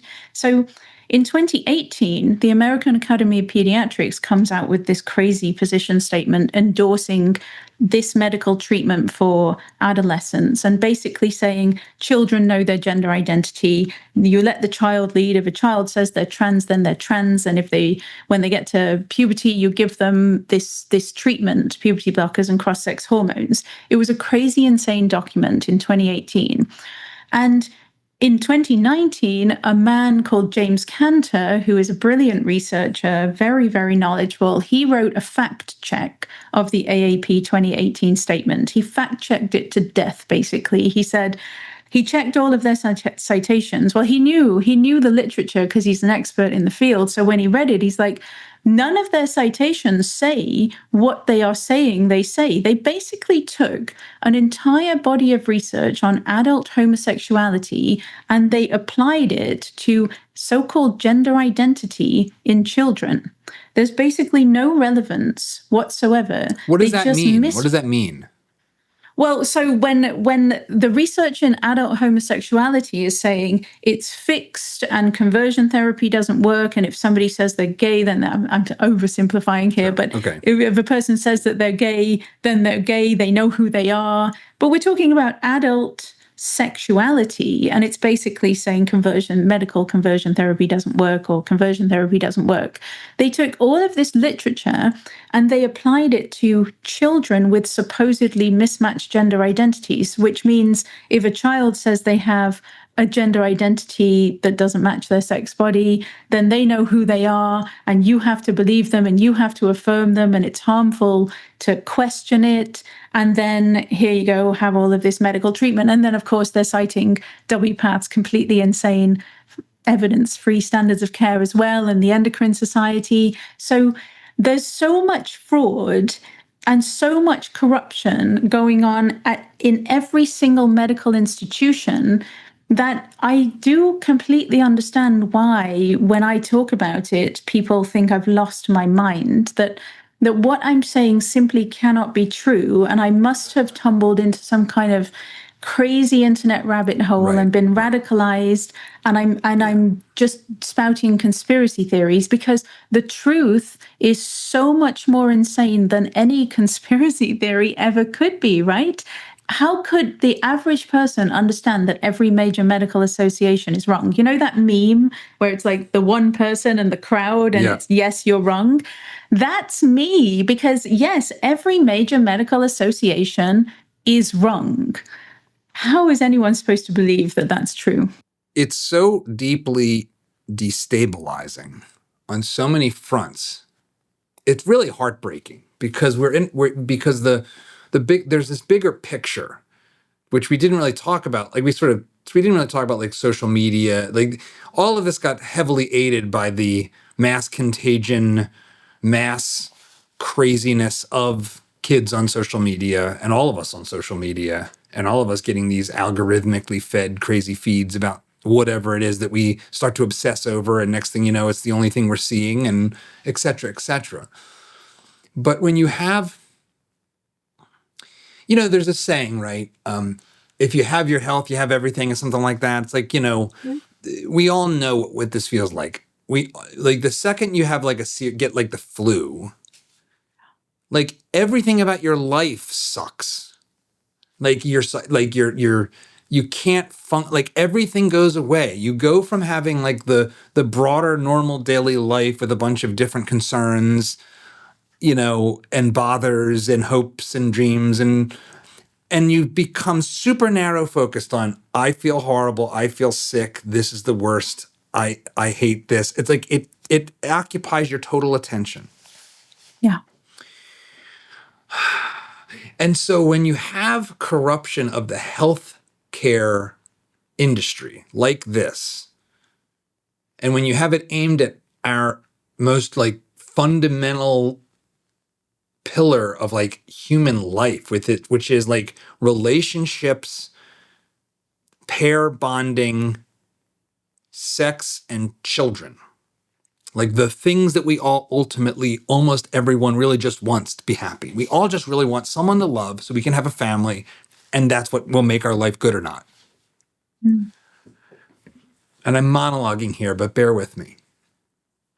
To have those organizations be corrupted in this way it's even knowing it, it's hard to take, because what it suggests about the world is so destabilizing. It's like we are run by demons. Like these organizations are attacking humanity at its core. And I know we're supposed to say, assume good intentions, but Hitler had good intentions. I don't care about no, I'm sorry. Hitler thought he was doing the world a favor. That doesn't make him not Hitler. Same thing with Stalin and Mao and Pol Pot and all the rest of the communist mass murderers. How is this? These are like, this is Mao. This is Stalin. This is like, when are we going to get the Nuremberg trials here? When are we going to get off to prison for life, all of you involved? I know we haven't even gotten to some of the like particular text inside the files of some, but I mean, everything we've already talked about is like, how is this not how is this not like we are all watching on television as thousands and thousands of so-called medical experts are being put on trial to be sent to like Alcatraz? I mean, I have said before that we need a version of the Nuremberg trials. And it is really important that, yes, I do believe probably most of them think that they are doing the right thing, but that doesn't excuse it. That, I think, is what makes this so dangerous, is because an evil person just outright committing evil acts is easy to see. It's easy to spot, and people are against it. It's when a movement that presents itself as being progressive and righteous and good is committing evil, it gets the support of large swathes of society. People are actually marching in the streets with their rainbow flags, calling for this medical crime to continue. That's what makes this so dangerous, is the fact that they really actually do think they're doing the right thing. They really do think that they're helping these young people, when the truth is they are possessed. They are honestly possessed by an evil belief, a false belief that is harmful and dangerous and doing terrible, terrible damage to a generation of young people, but they are possessed by it and they do not know. And so, yeah, Nuremberg trials, definitely. I wonder, I mean, this crime, I've looked at so many past medical scandals. A lot will end in an avalanche of lawsuits. Most will end with nothing. People just walk away, move on, and off they go. But I do wonder if this one is just so truly awful, so much fraud, so much corruption, so much criminal behavior, and we have the evidence of it. Like I'm saying with WPATH, we have enough evidence surely to convict these people of something, because what they've done is, if you think about people going to prison for embezzlement, credit card fraud, look at what they did. Look at what they did with their standards of care, and look at the actual real world harm to innocent young people. Enron and Bernie Madoff didn't sterilize and destabilize legions of young people, of children. So let's talk about and I know like all of the work on the WPATH Files is physically available. People can download it. People can look at it themselves. I know one of the things from talking to Michael last year about it that I remember seeing in the initial reporting was the conversations being had around consent, around young people, and around the mentally ill for other reasons. Let's say, since wanting to mutilate yourself is not mental illness according to them, but say autism or depressive disorders or other schizophrenia. What did we see in black and white, like attributed to specific people talking to each other in as like hard evidence of the way they talked about all of these vulnerable people and what to do about mutilating them? Well, let's talk adults first. And yes, serious psychiatric disorders. So they're on the inside, and the forum, the way it's laid out is somebody will show up and they've got a difficult patient and they don't know what to do. And then a whole bunch of members will come along and advise them.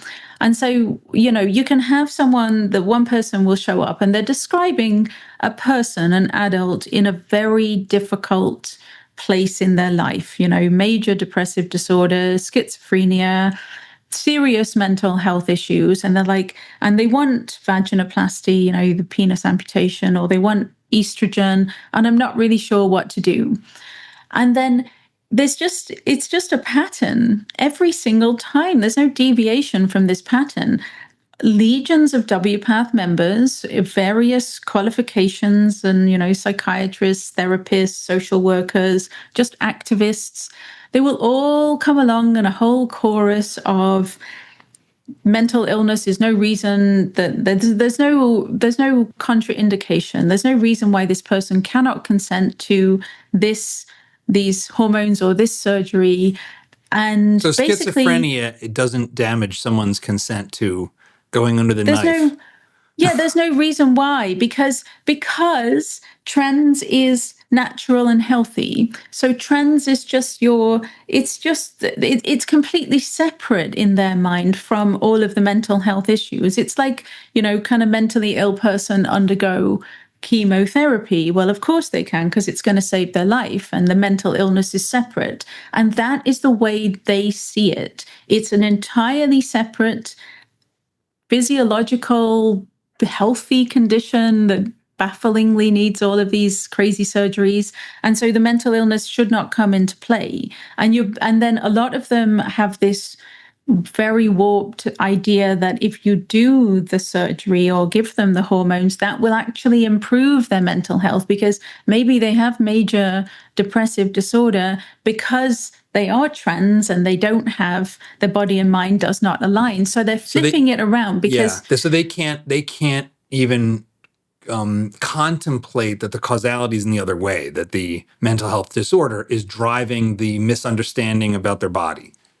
Absolutely. You see, and that's the way I would see it. And most people on the outside of gender medicine is something, if you're in a difficult place in your life and you collide with this idea that if you hate your body, you could be trans. If you feel uncomfortable in your life, you could be trans. Or you see trans being celebrated and you think that this is somehow a way out of that this horrible place in your life. I've heard someone say, you transition to be someone that you don't hate.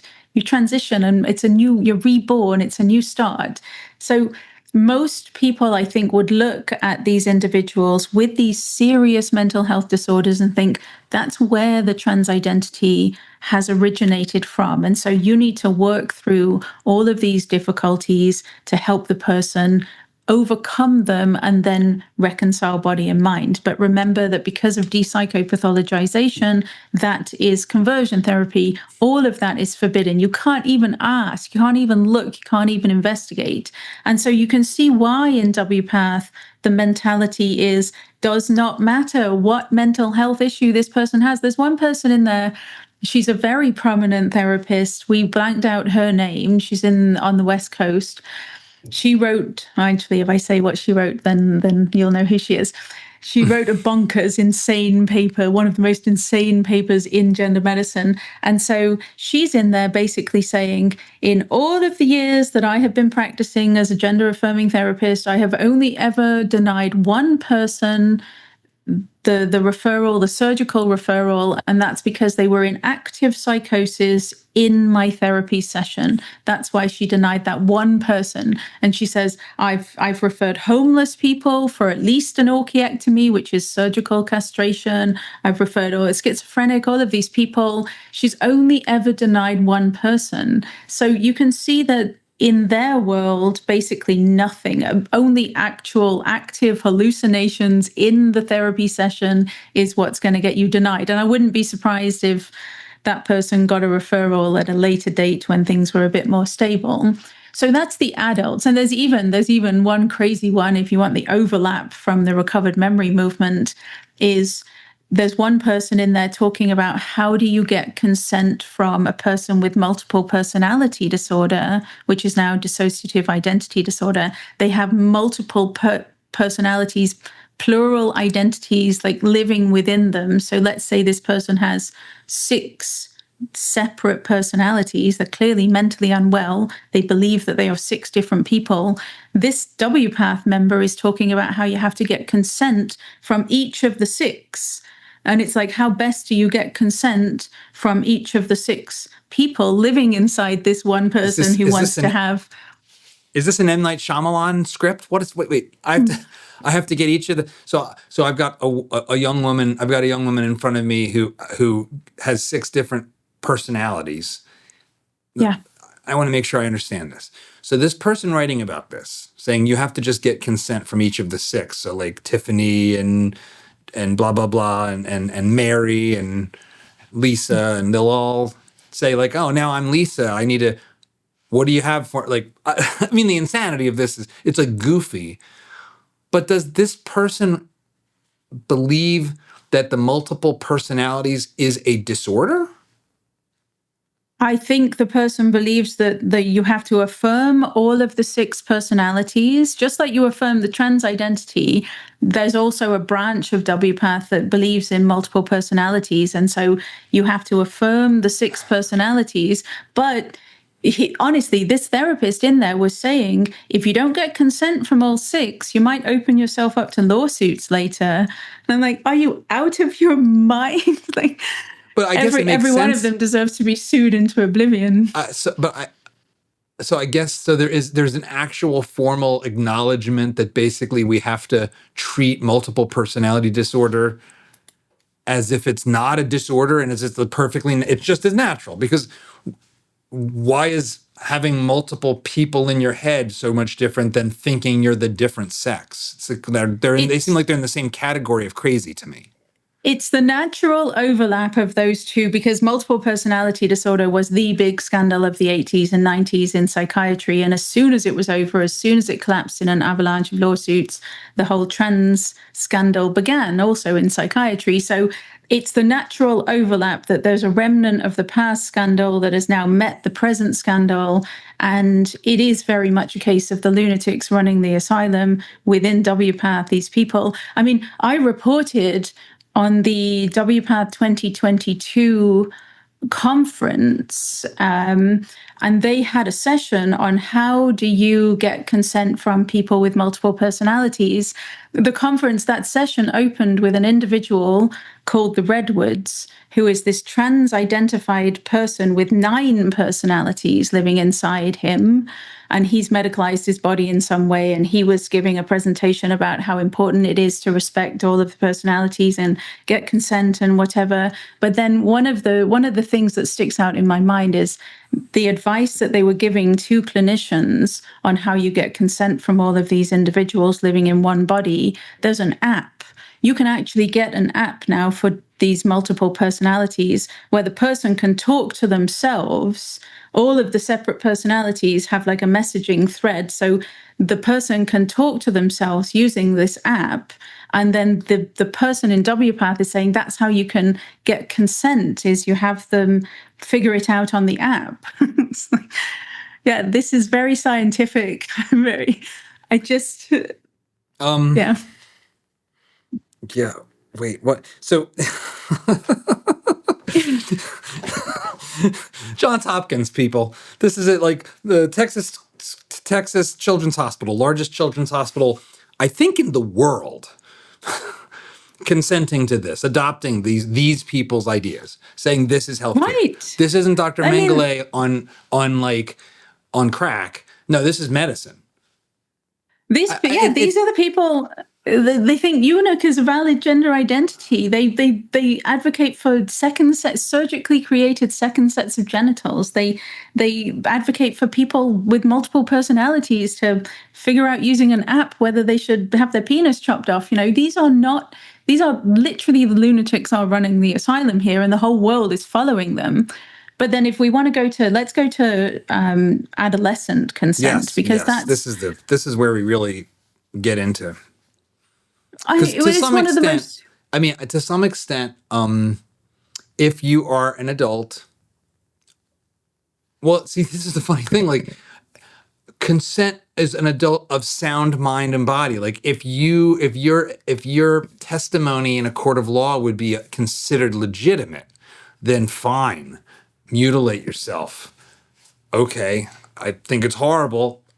The doctor that consents to this is probably morally compromised, but okay, this is what living in a free society, I guess, will permit, so long as you're just doing it to yourself. I mean, okay, but we're already off the reservation there, because you're talking about people with schizophrenia and multiple personality disorder, whatever the hell that really even is. So they're not even. It's not real. It's not real. Yeah, it's like that's not. That all seems like made up. All made up. It's all made up. Just like fake, just a fake construct. So they're entertaining fake nonsense. So they're already in pure crime land on the consent front, even with so many of these adults that they're talking about. What about the kids? The kids is really the difficult part. In WPATH Files, it's the part that stands out clearest in my mind because it's so deeply upsetting that it shows that they see exactly what we see, in that they know these kids don't understand and can't consent, but they still do it to them anyway. And the one conversation that really is the most hard-hitting is, he's actually Canadian. It's a pediatric endocrinologist from BC Children's Hospital here in Canada. And he's on a panel, there's 6 members, and they're on this panel, and they're talking about how difficult it is to get consent from these adolescents. And he says, he makes this really flippant remark. He says, it's good in theory to talk to a 14-year-old about fertility preservation, but I know that I'm talking to a blank wall. They'll be like, ooh, baby's gross. And for me, it's really upsetting because when I was 14, that was me, right? When I was 14, I was that blank wall. If you had suggested to me that I would one day want children, I'd have thought you were completely insane. I'd have said, ew, baby's gross. There was absolutely no possibility in my mind that a future version of me would ever want to have children. And I kind of stayed like that, definitely up to age 25. There was no glimmer of maternal instinct within me. I was completely, absolutely no way would I ever want to have children. And then when I hit 30, it was like someone flipped a switch inside me. Baby fever hit me, and I needed to have a baby right away. And then look at what happened to me. I had 3 children back to back. I became a stay-at-home mother, breastfeeding, co-sleeping. I had home births. I was baby wearing. I transformed into somebody into like a that Waldorf mom, basically. Right, like a full-on Earth mother, like my You went full 14-year-old Maha self. before it was a thing. Exactly. Yeah. I was way ahead of my time. But my 14-year-old self never could have envisioned who I was going to become. And the problem is, my experience is near universal. It's not even, I'm not an outlier on this. My experience, something like it, maybe not everyone goes the full stay-at-home mum, home birthing, whatever, but many women, most, I would say, have this experience. And I've tweeted about this many times, and I get hundreds and hundreds of women saying, yes, that's exactly how I experienced it. And so to think of the fact that, we all think it's mad that these insane doctors are putting these kids on a treatment pathway that can leave them sterile for life, leave them unable to have children when they are, 12, 13, 14 years old. From the outside, it looks completely insane. But when you understand that on the inside, they also know that it's like talking to a blank wall. They also know, he says something like, they haven't even had high school biology yet. Like, he's talking about kids that are developmentally completely incapable of understanding what they are about to embark upon. And then throw into the mix the fact that they are just healthy kids and they're just caught up in that social contagion that we've been talking about. And these doctors on the inside of WPATH reject that theory completely. They see transgender children. They refuse to accept that it's a social contagion. They ignore everything known about child and adolescent development. They know they can't consent, and they still allow them to do it. But to make matters even worse with this one endocrinologist is, in the same conversation later, he talks about how at the time, I think the conversation was in 2022, and there's a new Dutch study that was about to be published. Now, the Dutch started this whole experiment. So they're the ones that have the long-term data on the first kids who went through. And the Dutch study found significant fertility regret, is how they worded it. About 27%, I think it was, of the kids who had gone through this regretted their fertility loss. And then a whole bunch of other ones made comments like, well, I could regret it, but what's the point? I can't change anything. So that kid would be logged as no regret, but actually there is regret, but they just don't see the point in regretting it because there's no turning back the clock. So this endocrinologist starts talking about this Dutch study, and he says, yeah, the Dutch have found that there's significant fertility regret. And I don't think that surprises any of us. I see it in my own patients. They come back to me in their 20s. They've met someone and they want to settle down. And I say to them, oh, so the dog's not doing it anymore for you, is it? Meaning when they were 14 and they were sacrificing their fertility, they never want kids. They'll always be happy with a dog. And then they get to their 20s and they realize they've met someone, it's time to settle down and have a baby. They can't. They're going through the exact normal life trajectory that every adolescent has gone through before them, but they've had their chance to become a parent stolen from them, from this doctor who sees it all. He sees it all, and yet he's still doing it. So I want to just linger on this doctor in particular. So I'm not a lawyer, but as I understand it, one of the premises of the varying degrees of guilt is determining intent. It's very difficult to determine intent, but it makes a difference in how a judge and how a jury will treat you. If you back over somebody with your car because you didn't see them, that is not the same thing as running them over on purpose. And then you have to prove that you intended to do it, that you saw them in the street, you slammed on the gas. Oh, here's a text sequence with you and another buddy saying, I'm going to run that guy over the next time I see him outside his house. So what you've described sure seems like pretty good evidence of full understanding, full intent to damage and sterilize children, knowing that they will regret it. Am I missing something here? Well, you're missing, I would say, the crucial part of it is that I like to imagine, and when I was writing WPATH Files, this was my trick. I like to imagine WPATH existing in a parallel world.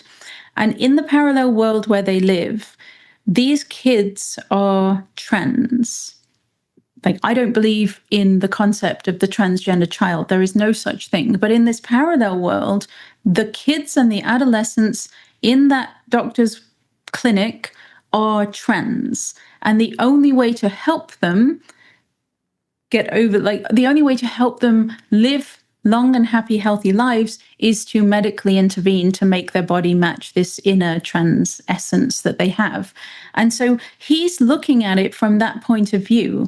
He's not looking at it as these are kids. There's another option. What I can do is I can take this confused, distressed 14-year-old girl who thinks she's a boy because she spent too much time on Tumblr or TikTok or whatever, and she's collided with this idea, and she's misinterpreting the signs of puberty as a sign she's trans. He's not looking at it like that. He's not living in the real world. He sees a trans boy, and she's in terrible pain. There's terrible suffering, and she hates her body. And the only way to make her feel happy, he even says it. Actually, he even says it in the very same conversation. He says, it's really difficult to understand. It's really difficult to know what to do, the consent and everything, but we just want them to be happy now. And that's what's going on. They are providing a short-term solution to very real distress. And they are not thinking about the future self. They're not thinking about what they're taking from these young people. They see a trans kid and they want to resolve their pain and suffering. And at the cost of their future, that's fine. Because as well, they also live in this world that is detached from reality completely, in that I do believe that there are these ideologues who believe in the transition or suicide narrative. Their life would be so terrible if we did not do this medical treatment to them that they probably would take their own life. And so in that respect, I still think, even though he sees they can't understand, he sees they can't consent, he understands that there's regret, he still doesn't see his patients clearly because he sees a trans kid. He's treating a type of person who is imaginary and fictional and does not exist, and he doesn't realize that. But the problem with, I always want, I want criminal trials, I want criminal proceedings, but yes. I would settle for malpractice. I would settle for actual medical malpractice. But even that is difficult. And the reason that is difficult is because he's a very prominent WPATH member. And malpractice, if you want to prove malpractice, you have to prove that the doctor is not following the accepted standards of care for their field of medicine. But WPATH has poisoned the entire field of gender medicine with its garbage standards of care. So everybody who's following these standards of care that are ideological based on no evidence, they're not guilty of malpractice because they're following the standards of care for their field, you see? So I think it's even hard to get malpractice against them. The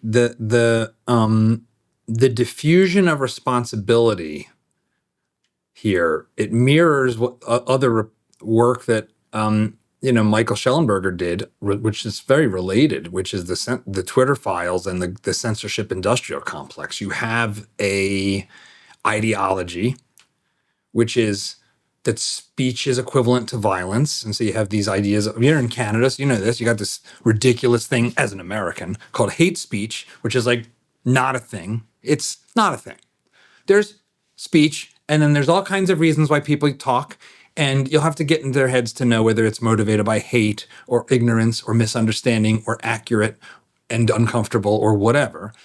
But they have this ideology based on made-up ideas, and then they construct a set of institutions that all reference each other, populated by the same group of groupthink sort of people. There's something, and then what you have is like this, like Spider-Man pointing at the other Spider-Men, where none of us are to blame, even though we were all in on all of it, and you have all the proof that we were all in on all of it, saying the same things in the same way.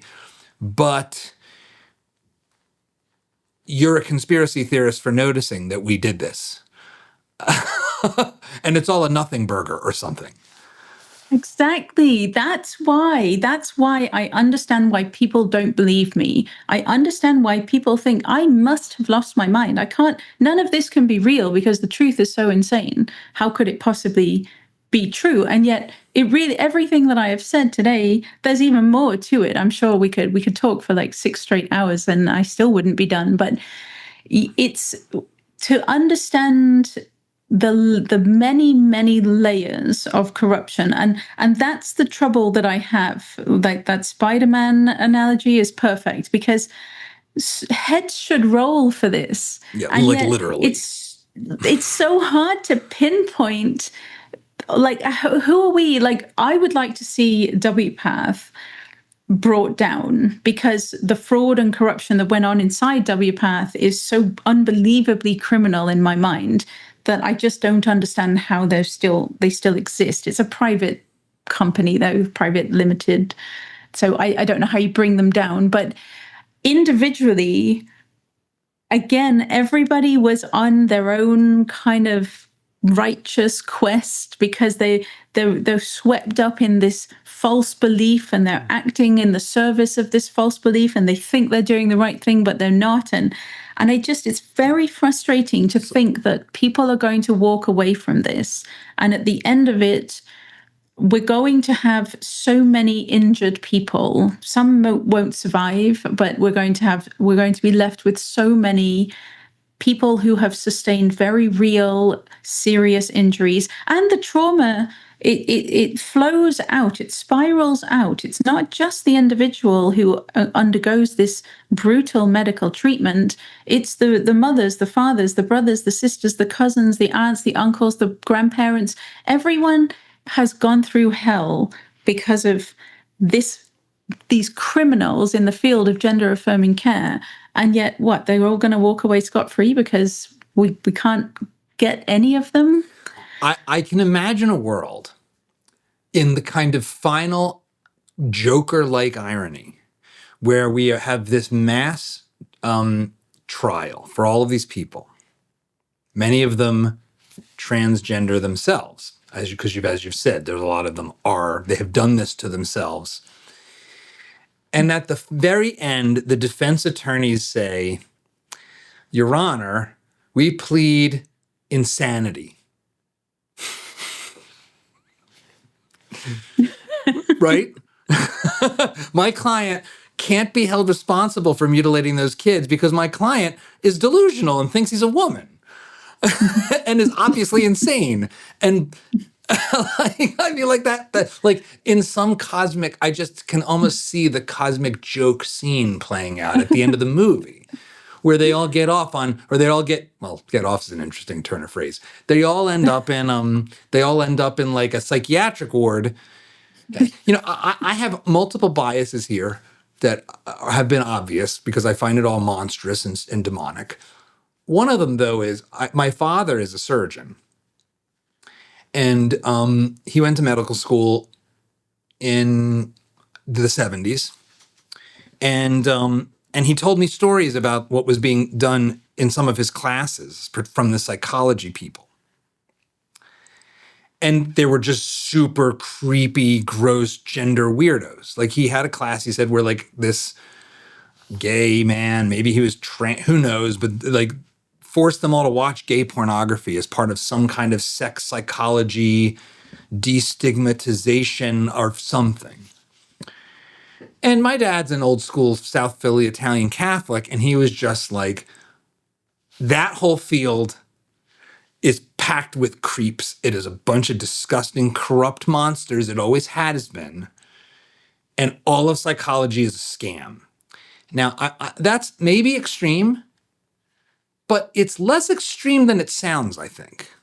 So I think like taking a couple steps back from just the gender and all this, there's this broader set of things going on here that have been enablers and accelerants of this, I think. And I'm curious how you think about it, because you've got the replication crisis and all this. The whole field of psychology is filled with papers that can't be replicated. The ideological capture in psychology, sociology, therapy, it's 99.9% like whacked out super far left people. There's no ideological diversity that would allow for the kind of things that constitute science, which is to say criticism of your hypothesis, demand for evidence, debate, all the stuff that we call science. It's actually science. It's all just sort of super duper ideological groupthink, laundered grievance studies like the way like Peter and James Lindsay and Helen Pluckrose did. So, I mean, do you agree with that assessment? Are we just dealing with like an entire domain in mental health that's just like 85 to 90% corrupt, evil, politically motivated bullshit? Because I don't, like, this is the place you go at the end of a conversation like this. It's like off with all their heads. All of the fields, everything surrounding it. I mean, I think so. That did provide the right environment for this field of research to flourish. I agree in that, like, sure, psychology, it's a soft science. And so I can see why they would have so much garbage research not replicated at all. And yes, it would provide the perfect environment for gender medicine to nestle itself. But there is a problem with it in that endocrinology and surgery are not soft sciences. Right. And so I still think that the field of medicine could have guarded against this. I still think, I mean, we haven't even really talked about the fact that I think the attack on free speech, the insanely aggressive attack on free speech that the trans rights movement launched with its entire campaign is the only way that medicine ever could have gone along with this. Because I think if dissent had been allowed, decent doctors would have said, what are you doing? Are you out of your mind? You cannot possibly be serious. But because of the attack on free speech and you risk your career by speaking out, they were allowed to get away with it. So on the one hand, yes, sure, this whole replication crisis and the madness of this field definitely means that these guys get away with it, or it's kind of like it's the same problem. I still think medicine should have been should have guarded against it, should have shut it down when they realized eunuch identities. Are you crazy? Children like, who are these identifying as guys? eunuchs. Children identifying as eunuchs. And chopping the healthy breasts off a 15-year-old girl. Yeah. What kind of monster do you have to be to chop the healthy breasts off a 15-year-old girl for no medical reason whatsoever? If there hadn't been an attack on free speech, decent medical professionals would have risen up en masse and shut this whole thing down, I do believe. It's still, to me, cowardly that they did not, because the crime is so great and so egregious that I think the medical profession continues right now. And continues. I mean, look at Canada. We're not budging at all, apart from Alberta. And even then, like the trans activists are viciously attacking Danielle Smith, the Premier of Alberta, for protecting kids. So I think about Canada on two fronts in this conversation. The first is that I just remembered that Jordan Peterson rocketed onto the global stage for standing up and protesting Bill C-16, which was a Canadian law that was going to criminalize misgendering, if I remember correctly. Yeah, that's not strictly accurate. It all got mixed up. Yeah, I don't blame Jordan Peterson for that. That is what Bill 16 is known for, and that's not what it is. Okay. And I don't think Jordan Peterson ever really said that, but I think that's just how it was presented. That's how I'm kind of remembering it. But yeah, maybe it's not quite that. C-16 added gender identity to our federal criminal code and our federal Human Rights Act. Bear in mind, gender identity is a fabricated fictional concept that suddenly people who claim to possess these mismatched gender identities are now a protected class. So you can see where the misgendering comes in, because it didn't technically criminalize misgendering, but it made it that we all have to pretend that these men are women because they have female gender identities. And it's discrimination to say that he's not a woman because a woman is a person with a female gender identity. So in a convoluted kind of way, it did make it so that we all have to pretend that these men are women. Well, it's a one bank shot reflection, though, because if you've added it into your sort of civil rights code, then every employment situation has turned pronouns into something weaponized. Yeah, you can't call a man he in the workplace. That's you'd be in terrible trouble. You'd probably lose your job. Like, I had an interesting experience recently. Like, I'm still waiting to find out what's going to come of it, but I took part in a debate in an Ontario university against a man who thinks he has one of these magical female essences. And in the run-up to the debate, there were many suggestions from my debating partner that I carefully edit the way I speak, consider my remarks with hate speech laws in mind and with C-16 and discrimination and everything. And to the point that I had to take legal advice from the Free Speech Union of Canada and everything in the run-up. And I'm still waiting to see if anything comes of it, whether I will be in violation of, Human Rights Act, human rights codes, or criminal code, simply for saying men are men and women are women, and it's wrong to chop the healthy breasts off 16-year-old girls.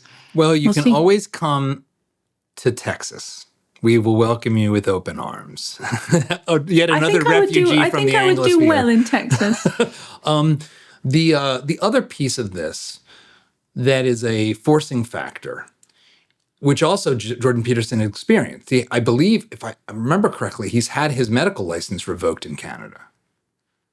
Yeah, he was definitely on trial. Yeah, he has, right? Yeah. The Royal College of Psychiatrists. So psychologist, he wasn't a psychiatrist. So we have this lever in which, yes, there's the psychopathic culture in psychology that's just shot through with lunatics and ideologically possessed partisans on the extreme fringe of political ideology.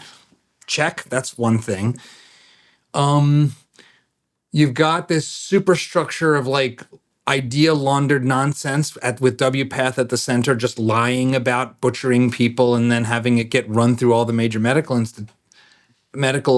journals and academies because God knows why they would accept any of this, but they have. But then you have this enforcement factor, which we've seen on multiple occasions and in multiple ways, but including with this, which is like, if you are a normal real doctor that understands do no harm and the Hippocratic Oath and all the things and like what it means to be healthy and be able to reproduce as a biological mammal, that you'll have your license revoked if you criticize it, right? So that's what happens then. So somehow the medical industry has been taken over fully. Because if you will actually be stripped of your ability to do medicine by standing up against this, and that was what the Biden administration was trying to do with Dr. Haim. I mean, the Biden administration, besides trying to like strip the age limits off of all of this Dr. Mengele experimentation, was going after whistleblowers. I mean, it was like, where does that leave you as a normal, reasonable doctor or as a Christian doctor? I mean, in the United States, like an overwhelming majority of hospitals in this country are actually Catholic-founded nonprofit hospitals. Like we're taking this thing down is going to be hard. Yes, that's the thing. So there's a lot of people calling victory prematurely, I think. So Eric Kaufman had a viral thread where trans identification in university-age students is plummeting, which is exactly what any fad will do. It rises, it's going the way of the hula hoop, and then it's going every other fad that has ever come before it, and it is just a fad. And so on the one hand, yes, this is positive, but then I think it's a tendency on social media. You just kind of leap to that conclusion. It's over. We won. It's all done. I've seen like Matt Walsh saying it, like big figures have been saying it's all over. And that is not to anyone saying that has no understanding of how deeply entrenched it is absolutely everywhere. I do think on an institutional level, they are behind the times. I do think there are different layers to this, and that I go around, I'm in Ottawa, but everywhere I go, I talk to ordinary people from all walks of life. And small talk is such that people will say, what do you do? And I just tell them. I don't hold back in any way. And it doesn't matter where I am or who I'm talking to, everyone agrees with me. And so on that level, ordinary people think it's all garbage, but then you've got the media that is still completely captured. You've got the professional bodies that are still completely captured. You've got the left-wing political parties, and even in Canada, somewhat the right as well. Like they're not very strong on this issue at all. And so when you've got every single layer institutionally still captured, the education system is still captured, sure, the culture is moving on. The social contagion, I think, has definitely peaked, and it's fizzling out. But the very idea that we've won, that's premature. I will say that we will win. There is no question, because this is such an egregious crime, and the whole ideology is so incoherent and absurd and nonsensical that the only way they could sustain it was with their bullying and aggression and their viciously punishing anyone who dared speak.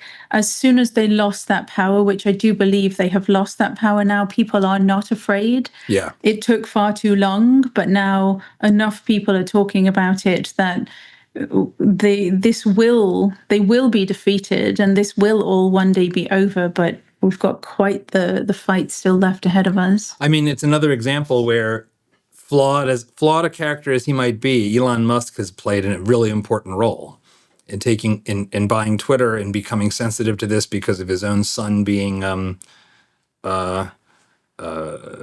manipulated into this psychopathy. When you think at the start of our conversation, as we wrap up, you'd mentioned that you sort of started this journey as sort of a left, sort of woke, go along with the fads, so you could talk to the other ladies at the get together with the kids bopping on your knee. Where are you now? And why do you think, because you also mentioned basically this stuff is still happening in blue states here and in what in everywhere else would be called red areas, right? Communist, Canada, UK. How have you changed ideologically, and where do you see the ideological overlap? Because at one level, you have to like get into all this postmodern philosophy talk to root this in something connected to other parts of politics. Like it isn't necessarily, it's weird. It's like this doesn't need to be on the political spectrum along with like what should tax rates be, but it is. It clusters on one side. So why do you think that is, and how do you understand it? I think the left basically the new left adopted identity politics. I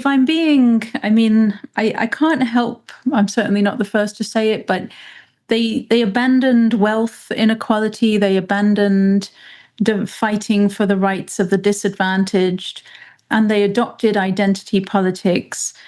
Being ungenerous, I would say it's difficult to actually help impoverished people. It's difficult to lift people out of poverty. It's difficult to fight for real material improvements in a person's life, whereas it's very, very easy to just, slap some rainbows on things and start talking about trans women and women and lift up this oppressed minority, because it doesn't cost you anything, and it's just all for show and it's just all virtue signaling. So the left lost its way on that and adopted wholesale this whole identity politics garbage. And then I just think the reason why it's still a left-right issue is basically in the same way that all of the medical associations are still supporting this atrocious medical crime, simply because they were duped into doing so. And I think they just don't know how to write their course. It would require coming out and saying, we got it wrong. We made a terrible mistake. But I think it's the same thing with the left. The Democrats, the Liberals, the NDP here in Canada. I mean, Labour's kind of done it in England, admitted the mistake, but it's very difficult for a political party as a whole to say we got it wrong, to completely reverse course on an issue as fraught as this one. Because think about what they have done. They didn't just support this medical crime, and they didn't just support bombarding kids with an anti-reality garbage ideology that confuses them into thinking they need body parts chopped off. They actually actively vilified and persecuted those who disagreed. Yeah. So it's even worse than just accidentally supporting something evil. It's being duped into supporting something horribly evil and attacking the people who were right all along and were actually trying to protect these young people. So I think that's why we're so entrenched, and these political parties are so entrenched. It's because they're just locked in now.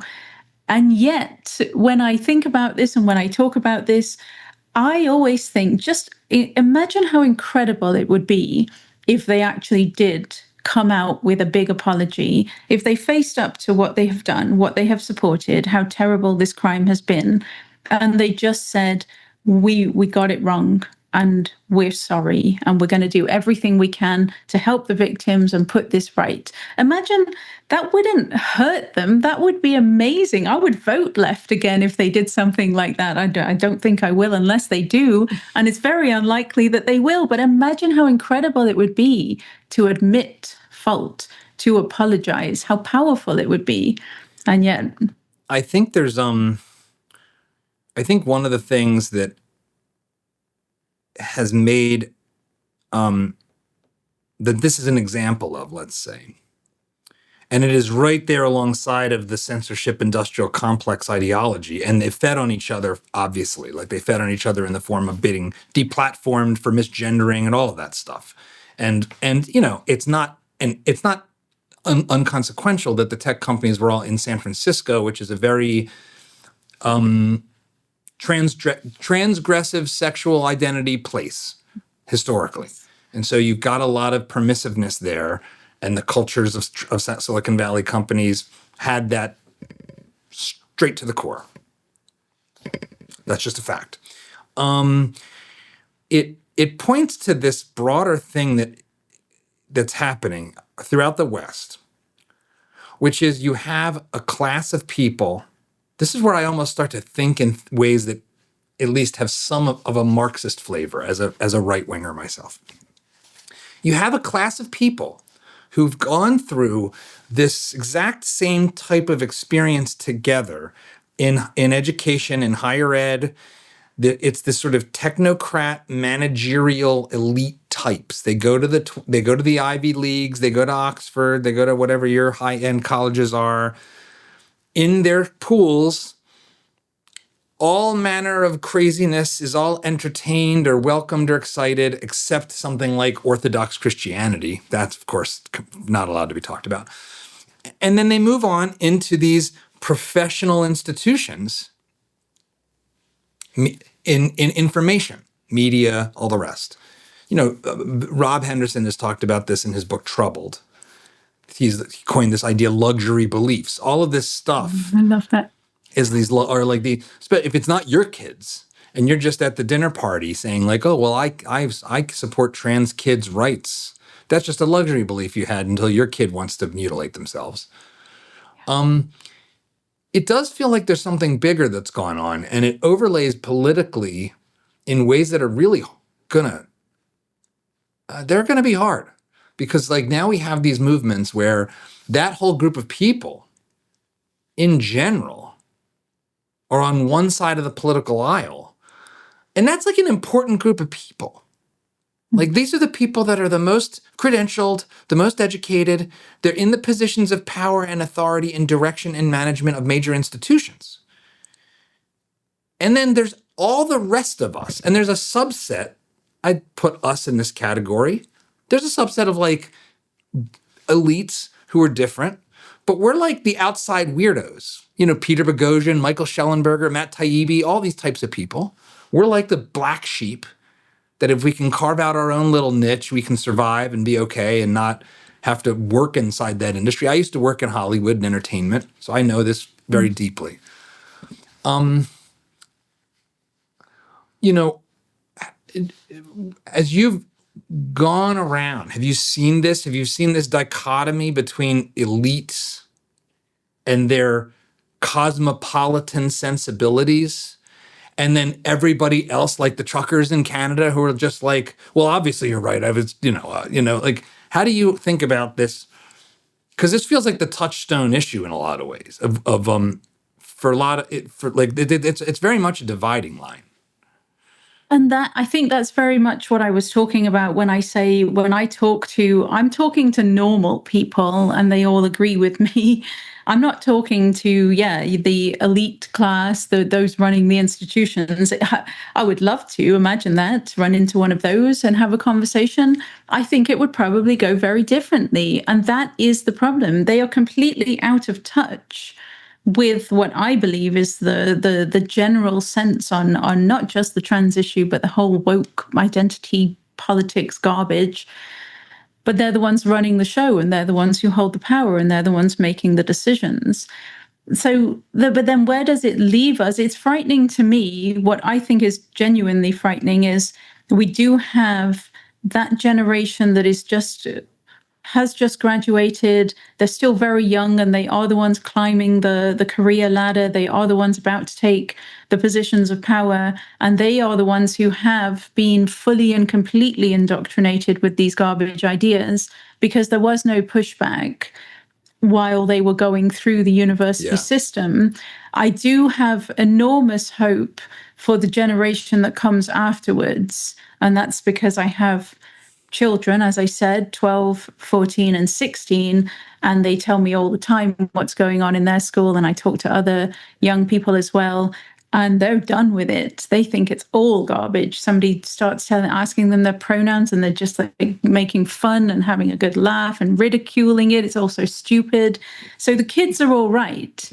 That's and when good. they come through, we'll all be all right. But what are we going to do in the meantime with all of these? It's not their fault that they were indoctrinated into some kind of weird cult-like ideology when they were getting their education, and they're all about to take on the leadership roles. So it's very difficult. Yeah, you're right. We are the outliers.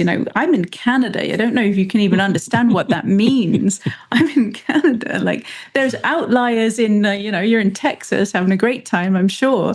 I'm in Canada. I am truly like, here in Canada, the people believe that I am the leader of a hate group because I'm the director of GenSpec Canada, and GenSpec is an organization that advocates for a non-medical approach to gender-related issues, and that makes me the leader of a hate group. Like, big outlets, media outlets will call me the leader of a hate group, and it's very difficult to imagine this. It's a messy time. I suppose we're in this really messy interim limbo kind of stage where nobody, like the elites are in one place and everybody else is in the other place. But I do believe the next generation that comes through, they are so done with it, it will all be over. But then I don't want to end on a negative note or anything, but what comes next? What I have learned from this more than anything is, certainly I'm a completely different person than I was when I was 30 and I was woken and or very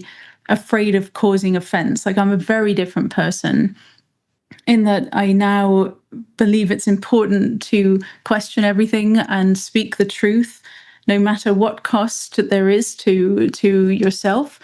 But also, I just think I've learned that we have an enormous, limitless capacity to believe the unbelievable. We have a limitless capacity to get swept up in complete insanity. And so I do have the what comes next. And I would like trans to be so catastrophic, and it is so terrible, it is so awful, that hopefully it's so catastrophic that we actually do learn something from this. We put in place, we understand some things on a societal level so that when the next insanity comes, which it surely will, we at least see the warning signs and we take action to prevent a catastrophe like the one that is still currently unfolding. Well, Mia, it's people like you who have the courage to do this kind of work, to take the time to really look deeply and then let the rest of us know that is the only way anything will change. It's so thank you for everything you've done for this. And I ask this question of every guest as we wrap up, and I realize you're not an American, so I'll put it in a Canadian context. But this show is called Dad Saves America because I think that's a role we play as men that is very important. I'd say the most important, and it ripples out from our family to the community, ultimately to our country. How do you think about your role in, let's say, the North American story? In what context? What does that mean? My role? Yeah, you have become an advocate. How do you where do you see your work fitting into the bigger picture? Goodness. My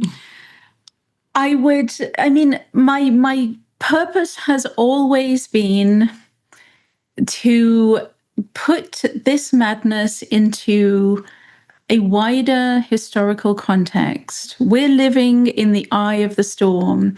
And so my whole focus has been broaden it, look at the history, look at other scandals that have happened, look at other mad psychiatric epidemics that have occurred, and understand that trans is it's no different. It may be a level of crazy above all the other ones, but it's happened before, it's happened repeatedly. And so therefore, everybody caught up in it. I just want people to be able to talk about this in a non-sensational way, in an educated way, and in a compassionate way that understands that innocent kids got swept up in this, and they are still swept up in this. And we have got to put those front and center in everything we say and do in order to get ourselves out of this. And that has been my approach. So I would hope that I fit in a bringing some clarity and compassion to a very radioactive, like passionate and very controversial issue. And I hope it protects children. That's my whole point, is protecting children and adolescents and vulnerable young people from getting swept into this, helping parents understand what's happening so that they can take action to protect their own children the way I have taken action to protect my own, and helping even young people understand the moment that they are growing up in so that they don't get sucked into it as well. Does that answer your question? It sure does. And it's a valiant effort, and here's to staying in the fight. Mia, thank you for being on Dad Saves America. Thank you so much for having me.